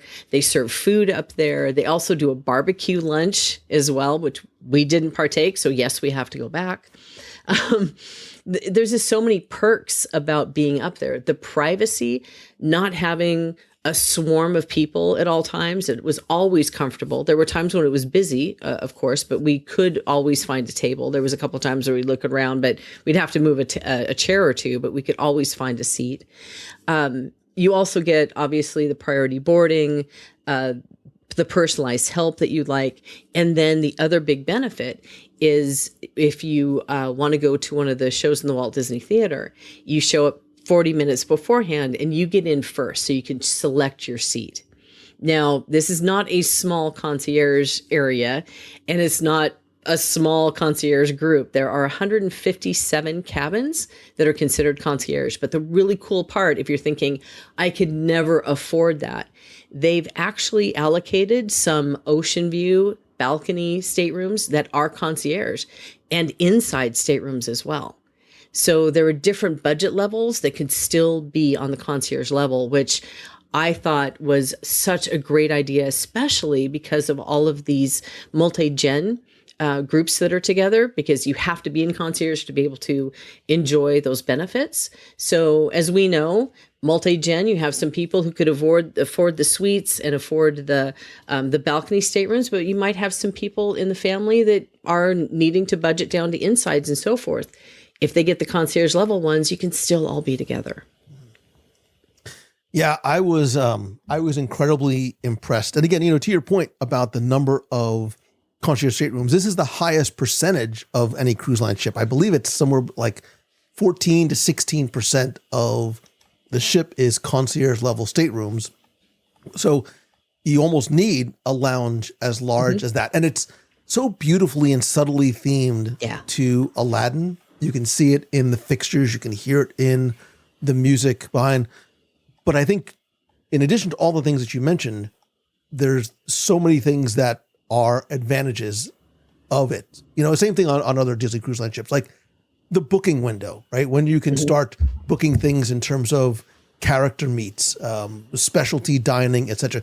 You do get access to experiences that may be gone before non-concierge guests can even open up the app. It's just the reality of the situation because of how many there are. They don't guarantee, but, quite often they are able to help you get things that maybe are booked up in the app. Maybe it's a character meet and greet. Maybe it's something for dining. There is a certain level of concierge power that, they will definitely do their best to try and accommodate. I think a lot of people don't talk about too, Becky. It's not a coincidence that concierge level guests in terms of rotational dining will normally get some of the premium location seating, close to a stage, close to a window, not being in the middle somewhere. It's not a perk that's sort of advertised, but it just sort of kind of is. And that's true across the entire fleet, which is a great perk. And it's nice. I mean, it was very nice here. We had great seating everywhere we went. We didn't even really talk about the suites themselves. Like there are concierge level suites. I don't want to state. I would say, but there are some higher end Marvel themed grand suites. There is an Elsa suite, I believe, and I think there's an Elsa suite. I think there's an Anna suite, an Elsa suite, and two Marvel themed grand suites. One is based off the Royal Palace in Thor, and one is the Sultan's Palace in Aladdin. And I think you also have to determine how long you're going for. Are you doing back to back? Are you doing 3 or 4? Sort of figure out the mathematicals and what makes the most sense for you. What's going to give you the most, obviously on a 4-night value, I think you'll get more, on a 4-night sailing, you get more value out of concierge than 3 nights. And contact your Mouse Fan travel advisor, because the starting price for concierge on the Adventure can be lower than some U.S. ships. And that's where sort of the relative value calculation can be favorable on board. But I really started to understand what the value of it is, specifically on this ship, in terms of what you get for your dollar and for your time. Yeah, it's a growing trend in the cruise industry to have a ship within a ship concept where you can go in, have a concierge level, and you literally don't need to leave that area if you don't want to. This is Disney's first attempt into that, and it works so well. It's not just especially when you have only 4 days. It's a massive ship. It's kind of a stress reduction tool to be in concierge, because you can, like you said, you can't find somewhere to eat really easily because everything is booked up or sated. You just go up there and you can eat there. If you just want to cool down for a little bit, you can just go up into the concierge lounge and grab a water, grab a Coke out of the cooler. Coffee is there, tea is there, anything that you want. And of course, a staff of people who are there to help you with any questions or any needs. Like you said, they're going to help you all they can. No guarantee that they'll be able to put you on something that you haven't been able to book yourself, but they'll always try. Yeah. And if you go in with that expectation and know the answer might be no, then you're going to be ahead of the game. But I really believe that this is one of the ones that gives you that mental bandwidth, as opposed to a lot of the people that we've read about who've gone on and they've, just been at their app and they've been really stressed out about their situation on board and trying to figure it all out. Rather than trying to figure it out, we just went up to the concierge guys and said, hey, we have a few questions. What about this, and this? And they were able to give us the answers right away and point us in the right direction, rather than standing in a long line at guest services to ask those questions and then possibly forget something. I forgot something. I walked back in and went, oh, sorry, I've got one more question. They were so accommodating and so wonderful to work with. It felt like a luxury resort being inside that area. You can go up and say, hey, can you do this for me? Can you help me with this? And they're always going to do whatever look, and I'm not calling you out, but at one point you said, hey, there's a certain, was it like a water that you wanted or Fanta or something? Yeah. He said, hey, could you have some of that, put in the refrigerator in my stateroom? Because they have them in the refrigerators there. It was like, no problem. By the time you got back to your room that night, your refrigerator was stocked with the stuff that you wanted. It's a little thing that's a big thing. Yeah, especially like water. I mean, it seems like a little thing, but that's important. If you're out and you're running around the ship and you can get dehydrated because it is really warm, and the last thing you want to do is go, oh, I've got to go back up to deck 10 to go get a refillable bottle of water, because you've got a refrigerator that's already stocked for you, that's included in your fare. So, and they're very comfortable staterooms and they're very beautiful. And the ones, the room that I had was a family ocean view with balcony, a 3A category, I do believe. So it wasn't a suite. It was just their largest balcony. And it was like a suite. When I did my walkthrough for my room tour, I kept calling it a suite because I felt like that's what it was. And I was lucky enough to be on the back, which had this huge balcony in the back. More than enough room for a family of 4 or 5 even to really relax and enjoy this space. Being on the back, though, was a little inconvenient because the concierge lounge is in the front, which meant that we got to do a little bit more exercise to get to the front of the ship. But we could listen, based on how much we ate, we could use the exercise. Yeah, exactly. But I really believe if anybody's listening to this and you're thinking about wanting to spend a little extra, and you were so right, Lou, that the cost of these 3 and 4 nights out of Singapore are less than what we are seeing from the US. So if you think, oh my gosh, I've seen that those suites on board the Disney Wish are $45,000 for 4 nights. Yeah, it can be. You're not going to find that type of cost on the Singapore sailings at this point. The one thing with Disney is we all know supply and demand does kind of rule. And if it becomes a really hot commodity, the prices may go up. So something to keep an eye on. Yeah. And this sort of dovetails into number 10 on my list. This is actually a list of 10 that really is a list of 10, except for one thing that I'm going to add on the back. We're talking about concierge level. And look, I understand it's going to be expensive to get there, right? You have to, fly or swim or however it is that you can't, I checked, you can't drive to Singapore. So no. But, if you are able to do it, we're trying to just sort of helping you understand what some of the benefits of concierge are. And number 10 on my list is there are premium experiences, and depending on what you like and how you like to cruise, they're worth it, right? So the adventure has a number of different offerings that we mentioned in passing earlier that come as upcharges. TWGT, the Boccia Coffee, Palo Cafe, the Taverna Ponte Rosso is another bar lounge themed after Lucca, which is just above Palo. And, you know, some people like having this option. Some people don't.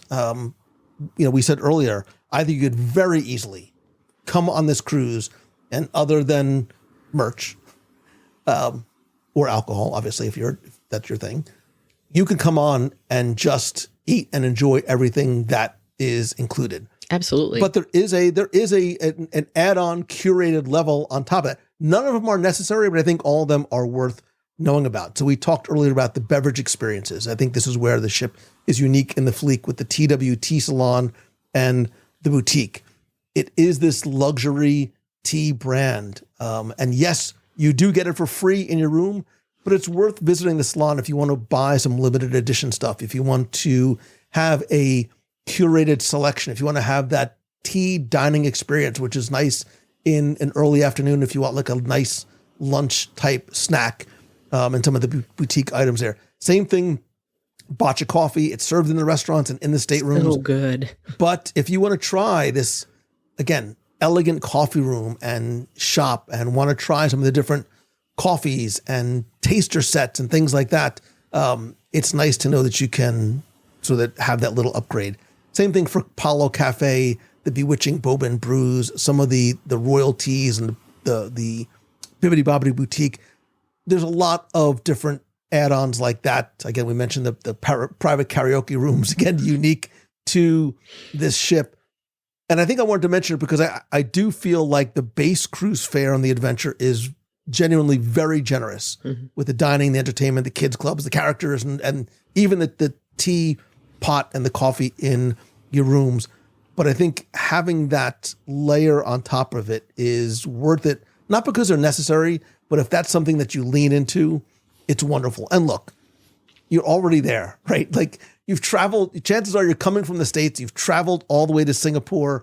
The incremental cost of treating yourself or your family or your spouse or your friends or your mom or dad or kids to Apollo dinner or a morning at the salon or the tea service or whatever it is relatively small compared to what you've already invested to get there. I'm like in for a penny, in for a pound, right? And you know, I don't think you're going to come home and be like, oh, it was fine. But if you want to sort of add that little kind of cherry on top, even if you pick one, some of these add-on premium experiences are very nice. You know what my favorite one was? It was the Dazzle and Delights fireworks party. Oh yeah, I completely forgot. Yeah, it was an upcharge, I think $50 a person, but we had reserved seating up on deck with a perfect view of the fireworks. And they brought you champagne or a non-alcoholic beverage if you preferred. And then you got little pinafores and little sweet treats that they brought around to you as well. So you were very comfortable. You weren't squished in with a bunch of people. You didn't have to be up there an hour to an hour and a half beforehand to get a good view. Because obviously with that many people on board and only one show, it's going to get a little crowded. So it was worth the extra money just to show up, to check in, to be seated. The captain was up there. We got to meet him and talk to him for a while. It was a really nice experience. And man, I wish they would do that on other ships, just to have that as an option. Like you said, you don't have to spend an extra penny on board and have an amazing experience, but it's nice to have these little extras that you can plus up. Yeah. I mean, look, whether it's you being able to sit down and watch fireworks with little snacks and beverages, which I loved, or walking into Spellbound, the wonderful dark and twisty themed lounge. How many of those coffees? We didn't get a single alcoholic beverage here. No. How many of those coffees did we get? Like, if I at least had 4, at least. Like that's what I mean when I say premium experience. Like you can get free coffee in your room. You can get free coffee up on deck. But if you want to have one of those specialty coffees or specialty but this was like cocktails a or specialty mocha drinks mixture of madness and love in a cup with ice, and they weren't that expensive. I think that they were. It was a really large beverage, and it was $8, I think. Yeah. Something like that. So it was very budget friendly in comparison to a resort or other locations that you can get these types of specialty drinks. I loved that place. It was so well themed.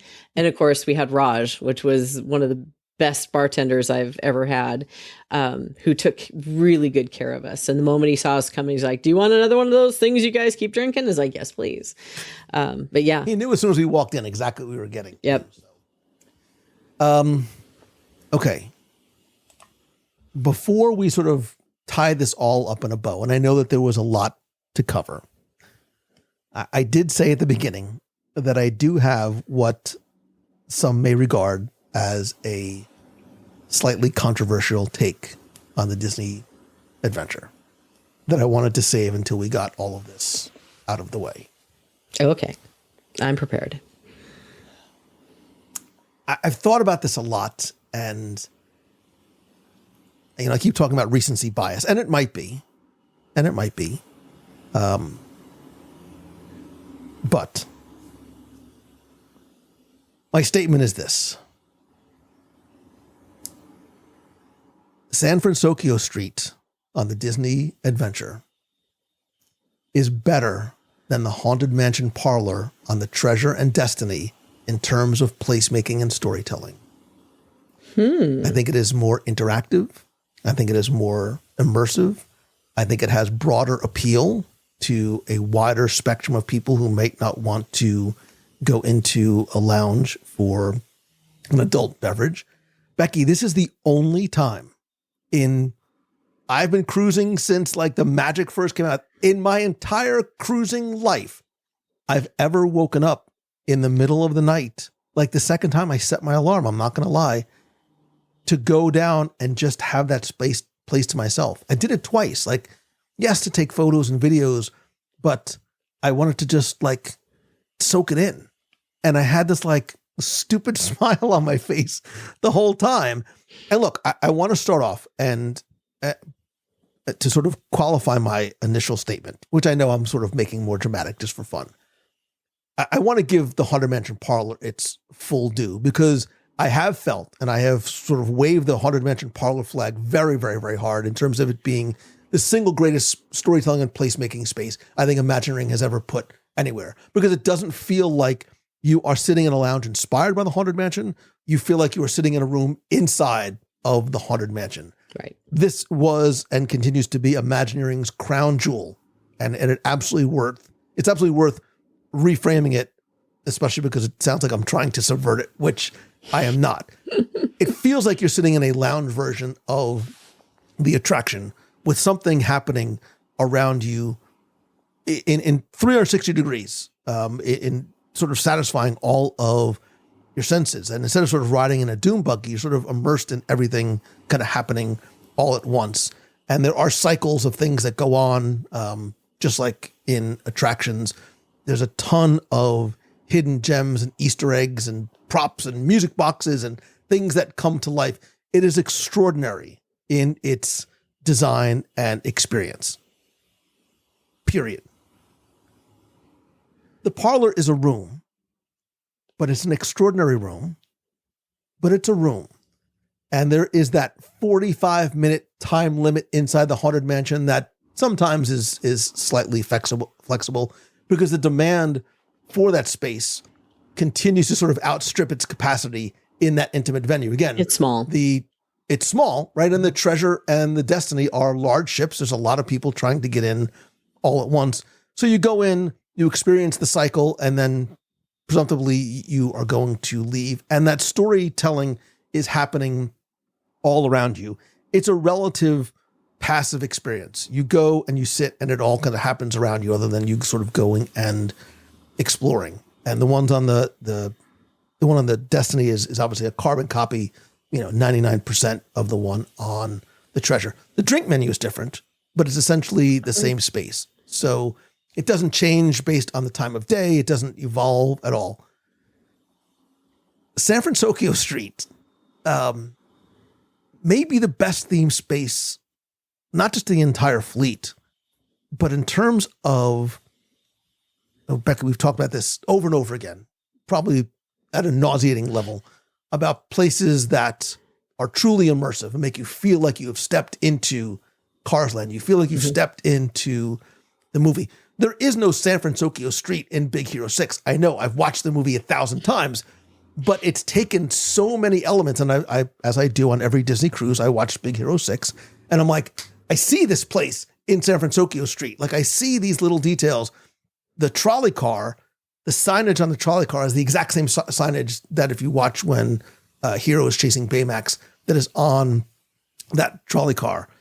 You enter in through this like metro station and you hear the announcements. Like, you're not walking into a room, you're arriving in the city. You forget that you are on a ship. And then like you walk past all of these places that are alive. Like, you hear stuff happening and people sort of inside the shops and inside the restaurants. And then there's like fork in the road, and there's the trolley there, and there's the arcade there, and there's all the little rooms for, you know, Hero's friends like Honey Lemon and Wasabi, and, you know, Hero's little workstation, and the Easter eggs and the little knickknacks and the comic books and the figurines, and there's a level of interactivity here that I think is categorically different, not just because of the static places that you walk by that aren't necessarily that static, but you have the video games that you can play. You have that hero sort of simulator that you can walk into. I just think it's so well themed and so accessible to everybody on board the ship. I think that the parlor is like a destination that you walk in, you experience it, and you leave.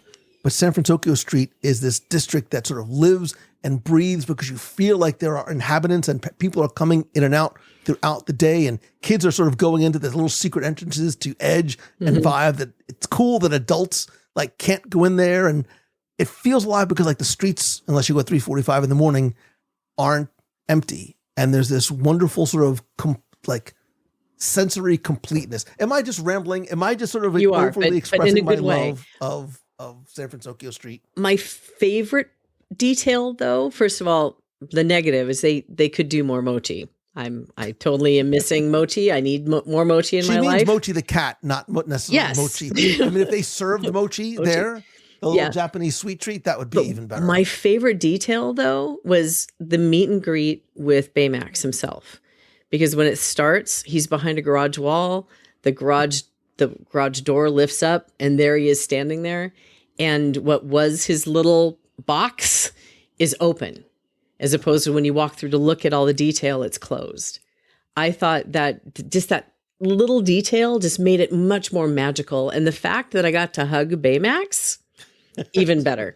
Even that I totally agree with you. I think that the Haunted Mansion is amazing. It is the best storytelling that they've told from that type of perspective, from a ride perspective, bringing a ride onto a ship and you could be part of it. Detail, crazy. But like you said, you're going in, you're sitting down, you're looking around, you're having a drink, and you leave. This invites you in to do so many different things.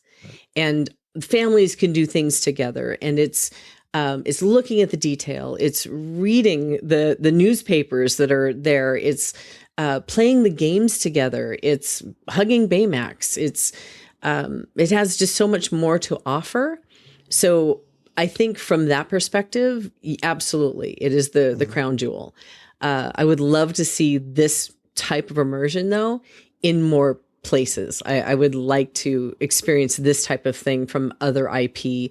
And I know that, some of my favorite ships, which are the Wonder and the Magic, don't have a ton of IP. And it's still one of my favorite experiences, but this is so unique with so much space available to you to do this type of thing with. And the other piece is the Vibe and Edge being able to just I didn't realize that. You had to like point it out and say, because they were kind of hidden. The entrances were Right. really hidden. And you have to look up to kind of see edge and vibe. It's like, wow, that was brilliant. That really was brilliant. Yeah, yeah. I mean, you made the perfect point. The Haunted Mansion parlor is a room that you sit inside, right? San Francisco Street isn't a room that you visit. It's a street that you inhabit. You can spend 5 It minutes breathes. there, or you can spend a couple of hours there. You can be 7 years old or 70 years old. Like, it feels like some place that's real. And I think that's something that's very, very difficult to do. And they did it on this ship. And I think it is executed perfectly. Yeah. I agree. That being said, I think we've covered Almost 3 hours later. And I the know. funny part is we've very skimmed the surface on things like accommodations, I was thinking the pre-stays, same thing, yeah. post-stays, all of that. I do want to just add something really quickly on the pre-stay scenario. I do highly recommend that if you're going to go all the way to Singapore, make sure you go at least 2 or 3 nights early, because the city itself has so much to offer. And they do have a hotel package that they can add on to the stay. I would love to talk to anybody who would want to do this, because I would, for most people, I might recommend something different than the hotel that we were at, because it's so easy to get around. You don't necessarily need the DCL bus transfers. There are other options of getting to the port, which is really close. It's within a 20-minute drive. But there are locations that you can have a hotel stay at that's within walking distance to a lot of attractions, including Universal Studios, their aquarium, other things that we saw. So there, don't just take the hotel package without thinking about what you want to experience. If you're going to go all the way to the other side of the world, you might as well experience that too. I mean, that's the question, right, Becky? Because I think what a lot of people, when they first heard about this, may have said, well, this isn't for me, right? This is built for another market. And now the question is, well, is it worth it, right? Is it worth making the trip, going through all the things you need to do in order to travel to Singapore, not just in terms of the financial aspect, but the time aspect too, and the inevitable, Jet lag afterwards. that you're gonna feel. And obviously it's a Recovery very time. subjective question. You have to determine what quote unquote worth it is for you. But I mean, that's part of what I wanted to do this for. I mean, in case you can't tell, I think we both very strongly believe that, whether you are a Disney Cruise Line fan or a Disney fan, this is something that may not have been sort of targeted towards the domestic market initially or intentionally, but without question, I felt was just a remarkable experience, and I'm so grateful to have been able to do it. I go back to the initial press release, and in their second paragraph, they called it right out and said, this is not intended for the US market. And I interpreted that in several different ways, but now I see what they were trying to tell us now that we've experienced it.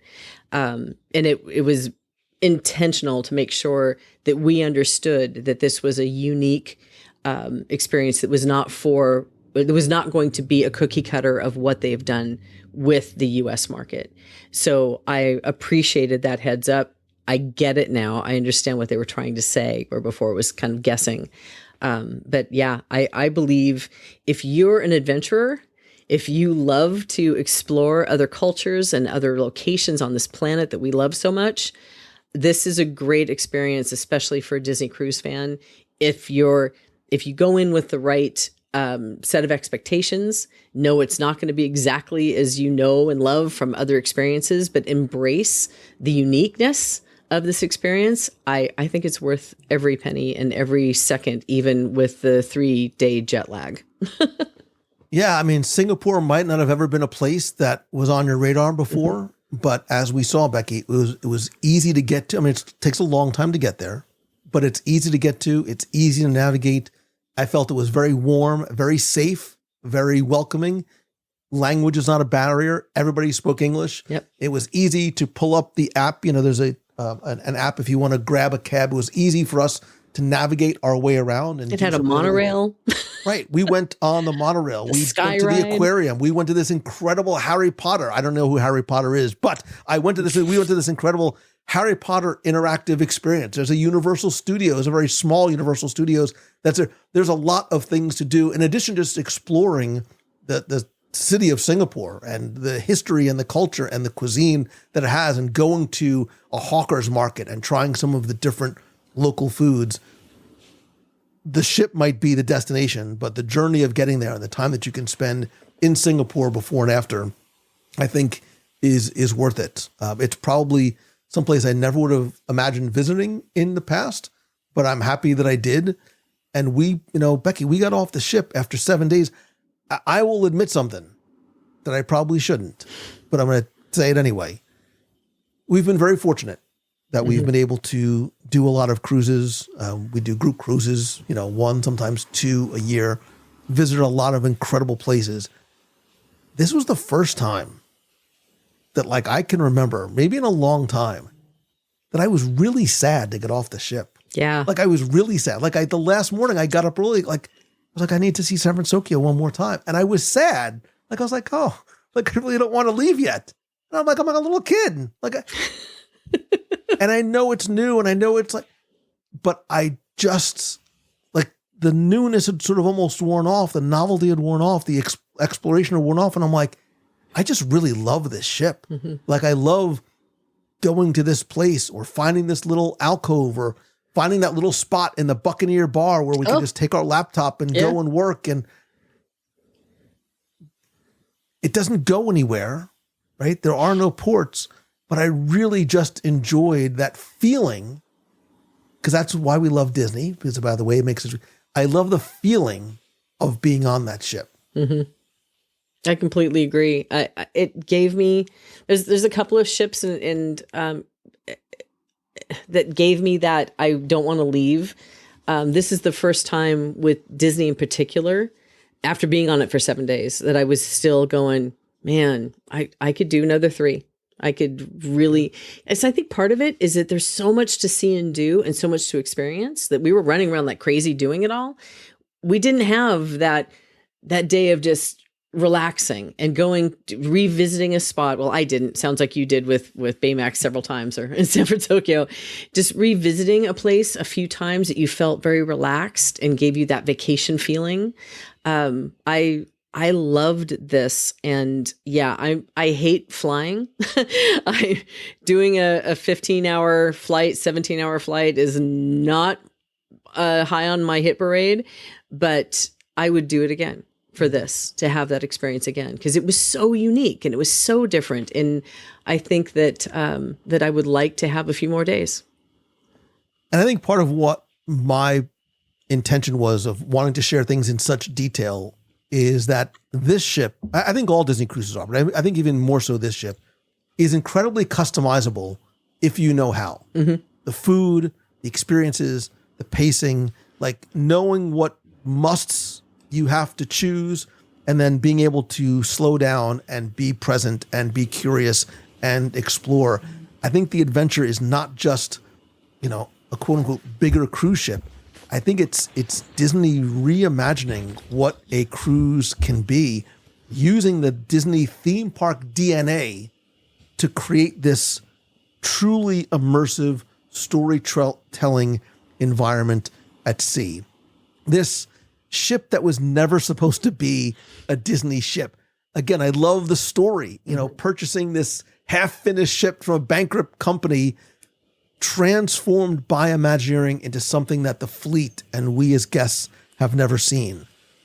It's a ship with a roller coaster on the roof, the bioluminescent reef, the speakeasy hidden inside the Marvel makeover studio that most guests don't find, the hot dog bar, the Broadway shows that, and I'm not embarrassed to say, made me tear up. The Lion King show, the crew that, in my opinion, and I think you agree with me, delivers the best service I've had on a Disney ship. Is it perfect? No, it's not. Nothing is. It's still in its relative infancy. I think of the adventure as a toddler that's growing into a teenager and eventually a fully mature-ish adult. She continues to evolve and improve. But like, you will spend that last morning, whether you've been on a 3-day, 4-day, or back-to-back, or multiple back-to-backs, which is now the way I think that you should do it.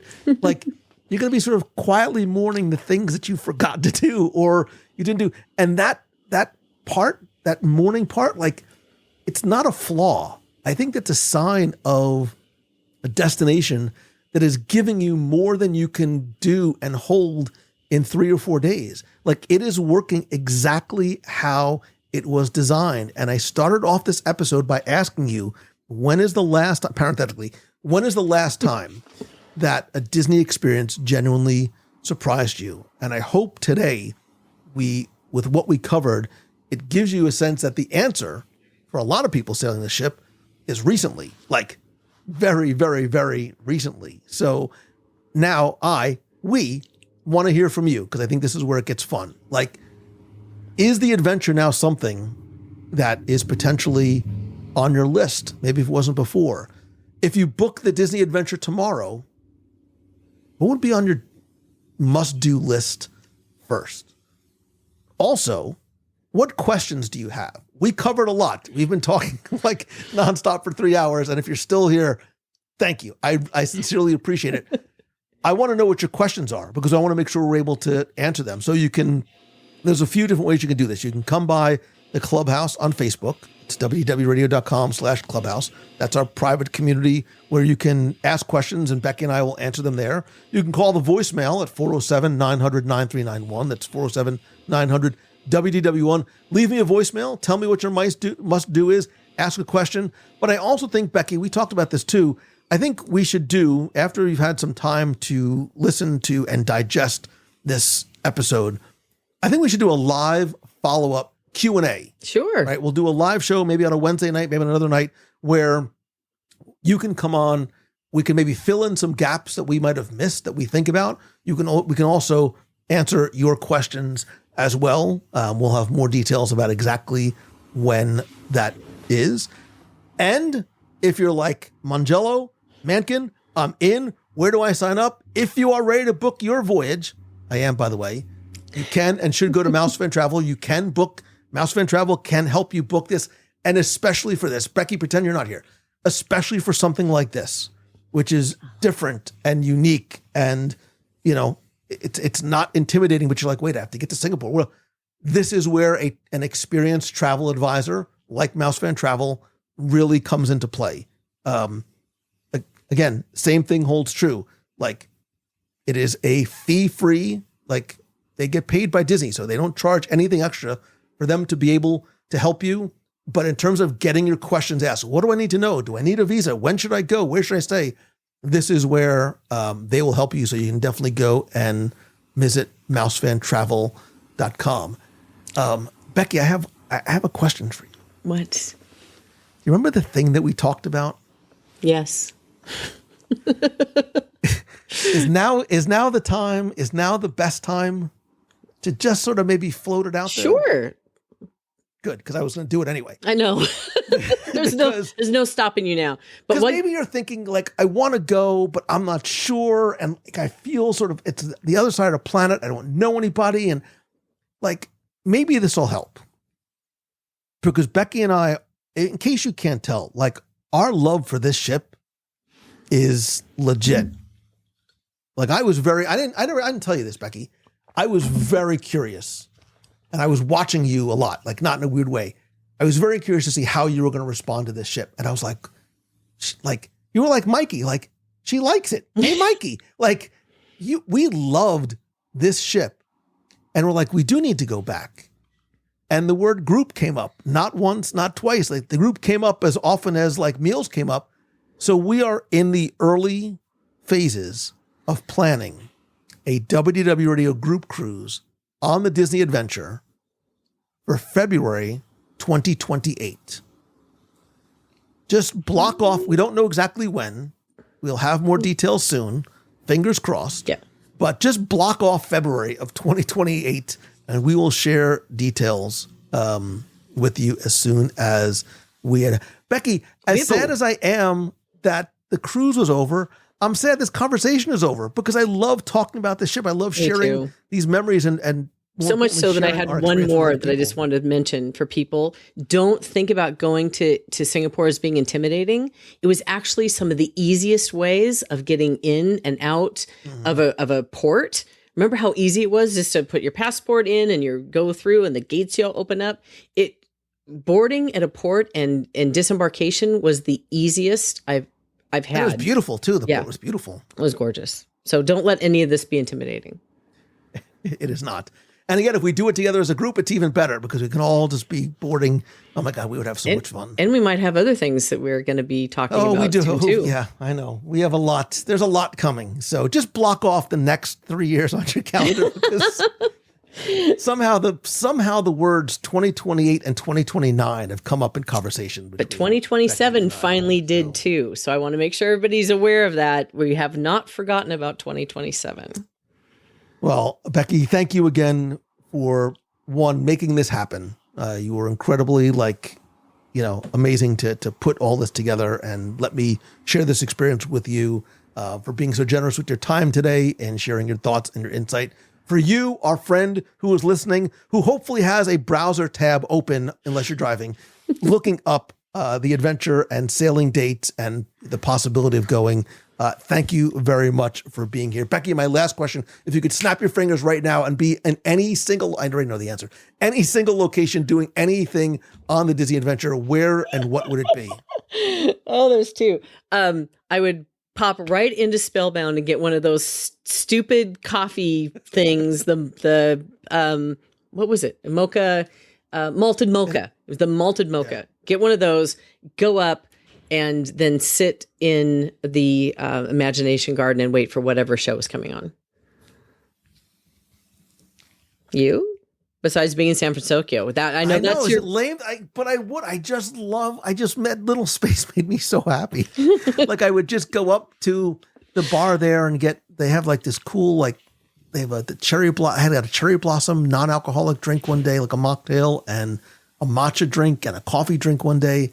I would just go and I would sit there and I would take it all in and I would watch everybody just having the generations of, oh God, it's gonna get me all sad now. Like I loved watching like parents and little kids and grandparents just like experiencing these moments together because my daughter's graduating college in a few days. So I was very weepy many, many times. But like I said earlier, it's what Disney does best. It's about the way it makes us feel. And I feel a lot of love for you, Disney Adventure. So thanks to you for listening. Thanks to you, Becky, for being here. Thanks to the incredible cast and crew who made our adventure possible and special. And I will see you on board. I can't wait to go back. We have to go back, Kate. We have to go back. More mochi. That wasn't bad. It was only 3 hours and 20 minutes. It told me it would be about a half hour long. You were liking food for at least an hour and a half. So.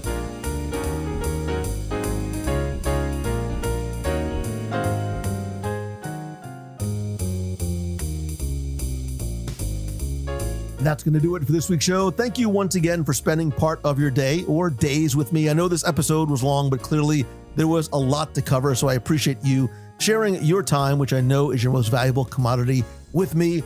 If you enjoyed this week's episode, please share it with a friend, share it on social, tag me at Lou Mongello. And you can also connect and chat with me on social. I am at Lou Mongello on Instagram, Facebook, and LinkedIn. I'll be sharing a lot of updates this week, not just from the conference I'll be attending and speaking at in Anaheim, but certainly from Disneyland and a very special event I'll be going to next week. So definitely stay tuned to my Instagram posts and stories. And if you're ready to take that next step and turn what you love into a real business with a clear plan, practical and tactical next steps, and a path to generating real revenue, I would love to help, whether it is my Momentum Monetization Virtual Workshop coming up in June, my Momentum Weekend Workshop this October in Walt Disney World, or one-on-one coaching, or if you're looking for a keynote speaker for your event, conference, or business, where I break down how the Disney parks create world-class customer service and experiences and how you can apply those same principles to your business. You can learn more about either of those over at loumongello.com. Thank you again for being here, for being my friend and part of this WDW Radio community and family. I love and appreciate you. Don't forget to be kind, choose the good, teach and lead by example. Have an amazing day and even better tomorrow. So until next time, see ya. Well, it sounds pretty good. In fact, that's just the right spirit.